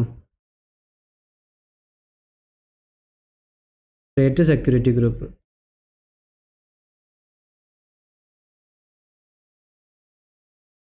ഇനി ഇവിടെ വന്ന് ജസ്റ്റ് റീഫ്രഷ് ചെയ്ത് നോക്കിയാൽ നമ്മുടെ MyALB SG ഉണ്ടോ, ഞാൻ അതും എന്ത് ചെയ്തു, സെലക്ട് ചെയ്തു. ഓക്കെ, ഡിഫോൾട്ട് അവിടെ ഉണ്ട്. ഞാൻ നമ്മളുടെ 80 പോർട്ട് കൊടുത്ത സെക്യൂരിറ്റി ഗ്രൂപ്പ് എന്ത് ചെയ്തു, ഞാൻ അവിടെ കൊടുത്തു. ഓക്കെ, ഇനി ലിസണേഴ്സ് ആൻഡ് റൗട്ടിങ്. ഇതെന്താണ് ലിസണേഴ്സ് എന്ന് പറയുന്നത് ഉദ്ദേശിക്കുന്നത്, ഇവിടെയും HTTP 80 പോർട്ട് കാര്യങ്ങളൊക്കെ. അതായത് ലോഡ് ബാലൻസർ, ഓക്കെ, ഇത് നമ്മുടെ ലോഡ് ബാലൻസർ ആണെന്ന് വിചാരിക്കുക. ലോഡ് ബാലൻസറിനും നമുക്ക് എന്ത് ചെയ്യാൻ പറ്റും, എത്ര ലിസണിങ് പോർട്ട് വേണമെന്നുണ്ടെങ്കിലും സെറ്റ് ചെയ്യുന്നത് പോസിബിളാണ്. ഓക്കെ, ഞാൻ എന്ത് ചെയ്തു, ലോഡ് ബാലൻസറിൽ ഒരു ലിസണിങ് പോർട്ട് ഓപ്പൺ ആക്കി. ഓക്കെ, 80 പോർട്ട് ഓപ്പൺ ആക്കി. എന്നിട്ട് എനിക്ക് ഇവിടെ യൂസർ ഉണ്ടായിരിക്കും അല്ലേ. എനിക്ക് ഇനിയും വേണമെന്നുണ്ടെങ്കിൽ വേറൊരു പോർട്ട് ഓപ്പൺ ആക്കാം, 81 ഓപ്പൺ ആക്കാം, അതല്ലാന്നുണ്ടെങ്കിൽ 100 900 എന്ന് പറയുന്നൊരു പോർട്ട് ഓപ്പൺ ആക്കാം. ലോഡ് ബാലൻസറിൽ എനിക്ക് എത്ര ലിസണിങ് പോർട്ട് ഓപ്പൺ ആക്കാം. പക്ഷെ എന്താ ഒരു കണ്ടീഷൻ, അതുപോലെ തന്നെ ലോഡ് ബാലൻസറിൻ്റെ അണ്ടറിൽ ഇപ്പോൾ എന്താ ഉള്ളത്, ഇതെന്താണ്, ടാർഗറ്റ് ഗ്രൂപ്പാണ് അല്ലേ. എനിക്ക് എത്ര ടാർഗറ്റ് ഗ്രൂപ്പും എന്ത് ചെയ്യാൻ പറ്റും, ക്രിയേറ്റ് ചെയ്യാൻ പറ്റും. ഓക്കെ, 1 2 3 ടാർഗറ്റ് ഗ്രൂപ്പുകളൊക്കെ ക്രിയേറ്റ് ചെയ്യാൻ പറ്റും. അപ്പോൾ ഞാൻ എന്ത് ചെയ്യാണ്, ലിസണിങ് പോർട്ട് 80 കൊടുക്കുകയാണ്. ഓക്കെ, ജസ്റ്റ് നമുക്ക് ഏത് വേണമെങ്കിലും കൊടുക്കാം. ഞാനിവിടെ HTTP 80 പോർട്ട് കൊടുക്കുകയാണ്. ഈ 80 പോർട്ട് എങ്ങോട്ടാണ്, കണ്ടോ ഫോർവേഡ് ടു എന്ന് കണ്ടോ, എങ്ങോട്ടാണ് ഫോർവേഡ് ചെയ്യേണ്ടതെന്ന്. അപ്പോൾ ഞാനിവിടെ കണ്ടോ MyTGALB, അതായത് നമ്മളുടെ ടാർഗറ്റ് ഗ്രൂപ്പാണിത്. കണ്ടോ, നമ്മൾ ക്രിയേറ്റ് ചെയ്ത ടാർഗറ്റ് ഗ്രൂപ്പാണ്. ഞാൻ ടാർഗറ്റ് ഗ്രൂപ്പ് സെലക്ട് ചെയ്തു. അപ്പോൾ അതിൻ്റെ മീനിങ് എന്താണ്, അതായത് ആരെങ്കിലും 80 പോർട്ട് കോൾ ചെയ്ത് കഴിഞ്ഞാൽ ആ റിക്വസ്റ്റ് ഈ ടാർഗറ്റ് ഗ്രൂപ്പിലോട്ട് വരും. ഓക്കെ, ഇനി ആരെങ്കിലും 900 ആണ് കോൾ ചെയ്യുന്നുണ്ടെങ്കിൽ നമുക്ക് എന്ത് ചെയ്യാം, വേറൊരു ടാർഗറ്റ് ഗ്രൂപ്പ് ക്രിയേറ്റ് ചെയ്തിട്ട് അവിടെ വേറെ കുറേ ഇൻസ്റ്റൻസുകളും അപ്ലിക്കേഷൻസും ഒക്കെ റൺ ചെയ്യാം. അപ്പോൾ ആരെങ്കിലും ഇവിടെ കോൾ ചെയ്ത് കഴിഞ്ഞാൽ അത് വേറെ ടാർഗറ്റ് ഗ്രൂപ്പിലോട്ട് പോട്ടെ, ഇവിടെ കോൾ ചെയ്ത് കഴിഞ്ഞാൽ അത് മറ്റു ടാർഗറ്റ് ഗ്രൂപ്പിലോട്ട് പോട്ടെ. ഇങ്ങനൊക്കെ നമ്മൾക്ക് എന്ത് ചെയ്യാൻ പറ്റും, കോൺഫിഗർ ചെയ്യുന്നത് പോസിബിളാണ്. അപ്പോൾ നമ്മൾക്ക് ഇവിടെ ആകെ ഒരു ലിസണിംഗ് പോർട്ട് ഒരു ടാർഗറ്റ് ഗ്രൂപ്പ് ഉള്ളൂ. അപ്പോൾ അതുകൊണ്ട് ഞാൻ എന്ത് ചെയ്തു, 80 പോർട്ടിലൂടെ ആരെങ്കിലും കോൾ ചെയ്ത് കഴിഞ്ഞാൽ അത് നമ്മളുടെ ഈ ടാർഗറ്റ് ഗ്രൂപ്പിലോട്ട് പോകണമെന്ന് ഞാൻ പറഞ്ഞു കൊടുത്തു. ആ ടാർഗറ്റ് ഗ്രൂപ്പാണ് നമ്മൾ ക്രിയേറ്റ് ചെയ്ത ടാർഗറ്റ് ഗ്രൂപ്പാണ് ഇവിടെ പറഞ്ഞു കൊടുത്തത്. ഓക്കെ, ഇവിടെ ടാഗൊക്കെ ഓപ്ഷണലാണ്, വേറെ കാര്യങ്ങളൊന്നുമില്ല. താഴോട്ട് വന്നു കഴിഞ്ഞാൽ സമ്മറി ഉണ്ട്. നമ്മളിപ്പോൾ ചെയ്ത് കൂട്ടിയ കാര്യങ്ങളൊക്കെയാണ്. വേണമെന്നുണ്ടെങ്കിൽ ജസ്റ്റ് ഒന്ന് വെരിഫൈ ചെയ്യാൻ പറ്റും ഏതൊക്കെയാണ് നമ്മൾ VPC പ്രോപ്പറാണോ, നമ്മളെ പ്രോട്ടോക്കോൾ കാര്യങ്ങളൊക്കെ നമുക്ക് അവിടെ നോക്കുന്നത് പോസിബിൾ. ഞാൻ എന്ത് ചെയ്തു, ഇവിടെ ക്രിയേറ്റ് ലോഡ് ബാലൻസർ കൊടുത്തു. ഓക്കെ, അപ്പോൾ ഇൻ പ്രോഗ്രസ് ആണ്. May be load balancer successfully created load balancer create ആവാൻ മേ ബി കുറച്ച് ടൈം എടുക്കും. ഓക്കെ, ലോഡ് ബാലൻസറിൽ വന്ന് കണ്ടോ പ്രൊവിഷനിങ് ആണ്. ആ ലോഡ് ബാലൻസർ ക്രിയേറ്റ് ആയിക്കൊണ്ടിരിക്കുകയാണ്. അപ്പോൾ ലോഡ് ബാലൻസർ ക്രിയേറ്റ് ആയിട്ട് ബാക്കി കാര്യങ്ങൾ എന്ത് ചെയ്യാം നമുക്കൊന്ന് നോക്കാം. ഈ നമ്മളുടെ ലോഡ് ബാലൻസർ എന്ത് ചെയ്തിട്ടുണ്ട്, ആക്റ്റീവ് ആയിട്ടുണ്ട് അല്ലേ. പ്രൊവിഷനിങ് ഒക്കെ കഴിഞ്ഞ് ആക്റ്റീവ് ആയിട്ടുണ്ട്. ലോഡ് ബാലൻസറിൻ്റെ അകത്ത് ഒന്ന് ക്ലിക്ക് ചെയ്ത് കയറിയാൽ നമുക്ക് എന്ത് കാണാം, DNS നെയിം. ഓക്കെ, അതായത് ഒരു എൻ പോയിൻ്റ് നെയിം ഉണ്ടായിരിക്കും നമ്മുടെ ലോഡ് ബാലൻസറിന്. അതാണ് ഈ കാണുന്ന ഒരു നെയിം. അതായത് നമുക്ക് DNSൻ്റെ എൻഡിൽ ഏറെക്കോടൊക്കെ ആഡ് ചെയ്യേണ്ടി വരില്ലേ. അപ്പോൾ നോർമലി എന്തായിരിക്കും, നമ്മുടെ ഒരു അപ്ലിക്കേഷന് ഇത് എൻ്റെ ഒരു സെർവറാണ്. ഓക്കെ, സെർവറിന് എന്തുണ്ടായിരിക്കും, പബ്ലിക് IP അഡ്രസ്സ് ഉണ്ടായിരിക്കും അല്ലേ. പബ്ലിക് IP അഡ്രസ്സ് ഉണ്ടായിരിക്കും. ഞാൻ എന്ത് ചെയ്തു, എൻ്റെ ഒരു അപ്ലിക്കേഷന് ഡിപ്ലോയ് ചെയ്തിട്ടുണ്ട്. ഓക്കെ, ഈ അപ്ലിക്കേഷന് നമ്മളിപ്പോൾ Nginx ഒക്കെ ഇൻസ്റ്റാൾ ചെയ്ത പോലെ തന്നെ നമ്മൾ എന്താണ് നോർമലി ചെയ്തിരുന്നത്, ബ്രൗസറിൽ IP അഡ്രസ്സാണ് നമ്മൾ എന്ത് ചെയ്തിരുന്നത്, കോൾ ചെയ്ത് നോക്കിയിരുന്നില്ലേ. IP അഡ്രസ്സ് നമ്മൾ ഇങ്ങനെ കോൾ ചെയ്തിരുന്നത്. നമ്മൾ ആ രീതിയിൽ തന്നെയല്ലേ ചെയ്തത്, കൺഫ്യൂഷൻ ഉണ്ടോ? അതുകൊണ്ട് IP അഡ്രസ്സാണ് നമ്മൾ എല്ലായിടത്തും കോൾ ചെയ്യുന്നത്. നല്ലൊരു അപ്ലിക്കേഷനൊക്കെ നമ്മൾ ഡിപ്ലോയ് ചെയ്തിട്ടുണ്ടെങ്കിൽ നമ്മൾ എവിടെയെങ്കിലും IP അഡ്രസ്സൊക്കെയാണ് കോൾ ചെയ്യുക. ഇപ്പോൾ നമ്മൾ facebook.com നിന്ന് IP ഒന്നല്ലല്ലോ നമ്മൾ കോൾ ചെയ്യുന്നത്, നമ്മളൊരു ഡൊമെയിൻ നെയിമാണ് അല്ലേ. അപ്പോൾ DNSൻ്റെ എൻഡിൽ നമ്മൾക്ക് എന്ത് ചെയ്യണം, ഒരു ഡൊമെയിൻ പർച്ചേസ് ചെയ്യണം അല്ലേ. അപ്പോൾ ഞാനൊരു ഡൊമെയിൻ പർച്ചേസ് ചെയ്തിട്ടുണ്ട്. എൻ്റെ ഡൊമെയിൻ്റെ പേര് എന്താണ്, abc.com എന്നാണ്. ഓക്കെ, ഇതാണ് എൻ്റെ ഡൊമെയിന്. അപ്പോൾ ഈ ഡൊമെയിന് കോൾ ചെയ്ത് കഴിഞ്ഞാൽ എന്ത് കിട്ടണം, എൻ്റെ അപ്ലിക്കേഷൻ കിട്ടണം. അപ്പോൾ ഞാൻ എന്ത് ചെയ്യണം, DNSൻ്റെ അണ്ടറിൽ എൻ്റെ ഡൊമെയിൻ്റെ താഴെ ഞാൻ എന്ത് ചെയ്യണം, ഒരു ഏറക്കോഡ് ആഡ് ചെയ്യണം അല്ലേ. ഏറക്കോഡ് ഈ IP-ലോട്ട് ഞാൻ എന്ത് ചെയ്യണം, പോയിൻ്റ് ചെയ്യണം. അവിടെ ഞാൻ എന്ത് ചെയ്യണം, എൻ്റെ ഈ ഒരു IP അഡ്രസ്സ് കൊടുക്കണം. ഇങ്ങനെയാണല്ലോ നമ്മൾ നോർമൽ ചെയ്യാറ്. നമ്മുടെ ഇപ്പോഴത്തെ സിറ്റുവേഷൻ എന്താണ്, നമ്മൾക്ക് ഒരുപാട് മൾട്ടിപ്പിൾ മെഷീൻസ് ഉണ്ട്. അപ്പോൾ നമ്മൾ ഏതിൻ്റെ IP കൊടുക്കും, കൺഫ്യൂഷൻ വേണ്ട. നമ്മുടെ ലോഡ് ബാലൻസറിൻ്റെ എൻ പോയിൻ്റ് ഉണ്ടല്ലോ, ഞാൻ നേരത്തെ കാണിച്ചെന്ന DNS നെയിം, അതാണ് നമ്മൾ എന്ത് ചെയ്യുക, നമ്മൾ ഡൊമൈൻ്റെ താഴെ CNAME ആയിട്ടൊക്കെ നമ്മൾ ആഡ് ചെയ്യുന്നത്. ഓക്കെ, ഇവിടെ വന്നു കഴിഞ്ഞാൽ കണ്ടോ, ഇത് കാണിച്ചു തരാം. കണ്ടോ ബ്രാക്കറ്റിൽ ഏറക്കോഡ്, ഇത് നമ്മുടെ ഒരു IP-ക്ക് തുല്യമാണ്. നമ്മുടെ ഇതൊക്കെ ഞാൻ ക്ലോസ് ചെയ്യണേ, ഒക്കെ ക്ലോസ് ചെയ്തു. ഇനി റൗണ്ട് റോബിനായിട്ട് റിക്വസ്റ്റ് നമ്മുടെ സെർവറിലോട്ട് പോകുന്നത് കണ്ടോ, ഞാനിപ്പോൾ ഇവിടെ പേസ്റ്റ് ചെയ്തേക്കുന്നത് കണ്ടോ, നമ്മുടെ ലോഡ് ബാലൻസറിൻ്റെ എൻ പോയിൻ്റ് ആണ്. ജസ്റ്റ് എൻ്റർ അടിച്ചു, അവൈലബിൾ ആവോ ഇല്ലെന്ന് നോക്കാം. ഓക്കെ, അവൈലബിൾ ആണ് അല്ലേ. നമ്മുടെ ലോഡ് ബാലൻസറൊക്കെ പ്രോപ്പറായിട്ട് റണ്ണിങ് ആണ്. ഇപ്പോൾ ഈ റിക്വസ്റ്റ് പോയിട്ടുള്ളത് ഏതെങ്കിലും ഒരു സെർവർക്കായിരിക്കും. ആ സെർവറിൻ്റെ ഹോസ്റ്റ് നെയിമാണ് ഇത് അല്ല. കണ്ടോ 65 ആണ് എൻഡ് ചെയ്യുന്നത്. ഇനി വീണ്ടും ഒരു റിക്വസ്റ്റ് വന്നാൽ എന്ത് സംഭവിക്കും, കണ്ടോ മറ്റ് സെർവറിലോട്ട് പോയി, റൗണ്ട് റോബിനായിട്ട് പോകും. ഇനി എന്ത് സംഭവിക്കും, 65ലോട്ട് വരും, മറ്റ് സെർവറിലോട്ട് പോകും. കണ്ടോ ഇങ്ങനെ റൗണ്ട് റോബിനായിട്ട് റിക്വസ്റ്റ് പോയിക്കൊണ്ടേയിരിക്കും. കണ്ടോ 105 65 105 65. ഇവിടെ നമ്മൾ എന്ത് ചെയ്തു, നമ്മൾ സക്സസ്ഫുള്ളി നമ്മളുടെ ആപ്ലിക്കേഷൻ നമ്മൾ 2 സെർവറിൽ ഡിപ്ലോയ് ചെയ്തു. അതിൻ്റെ ഫ്രണ്ടിൽ ഒരു ലോഡ് ബാലൻസർ കൊണ്ടുവന്ന് നമ്മൾ സെറ്റ് ചെയ്ത്, ഇപ്പോൾ എത്ര യൂസേഴ്സ് വന്നു കഴിഞ്ഞാലും റിക്വസ്റ്റ് ഇങ്ങനെ റൗണ്ട് റോബിനായിട്ട് ഓരോ സെർവറിലോട്ട് ഇങ്ങനെ പോയിക്കൊണ്ടേയിരിക്കും. ഓക്കെ, അപ്പോൾ നമുക്ക് എന്ത് ചെയ്യാൻ പറ്റും, അവിടുത്തെ ബാലൻസ് നല്ല രീതിയിൽ കുറക്കാൻ കഴിയും. ഇനി വേണമെന്നുണ്ടെങ്കിൽ നമുക്ക് എന്ത് ചെയ്യാം, നമ്മുടെ ടാർഗറ്റ് ഗ്രൂപ്പിലോട്ട് ഒരു മെഷീനെയും കൂടി നമുക്ക് ആഡ് ചെയ്യാം, അതിലും നമ്മുടെ ആപ്ലിക്കേഷൻ ഡിപ്ലോയ് ചെയ്യാം. അപ്പോൾ എന്ത് ചെയ്യും, 3 മെഷീൻസ് ഇങ്ങനെ ലോഡ് ബാലൻസ് ചെയ്തുകൊണ്ടേയിരിക്കും. ഓക്കെ, അപ്പോൾ ഇതെന്ത് ചെയ്യുക, പ്രാക്ടീസ് ചെയ്ത് നോക്കുക. ലോഡ് ബാലൻസർ എന്താണ്, എങ്ങനെ നമുക്ക് ഹൈ അവൈലബിലിറ്റി കൊണ്ടുവരാം, അതുപോലെ തന്നെ എങ്ങനെ നമ്മുടെ ട്രാഫിക്, ഇൻകമിങ് ട്രാഫിക് നമുക്ക് എങ്ങനെ ഡിസ്ട്രിബ്യൂട്ട് ചെയ്യാം, ഇതെല്ലാം എന്ത് ചെയ്യുക, പ്രോപ്പറായിട്ട് ചെയ്ത് നോക്കാം. ഓക്കെ.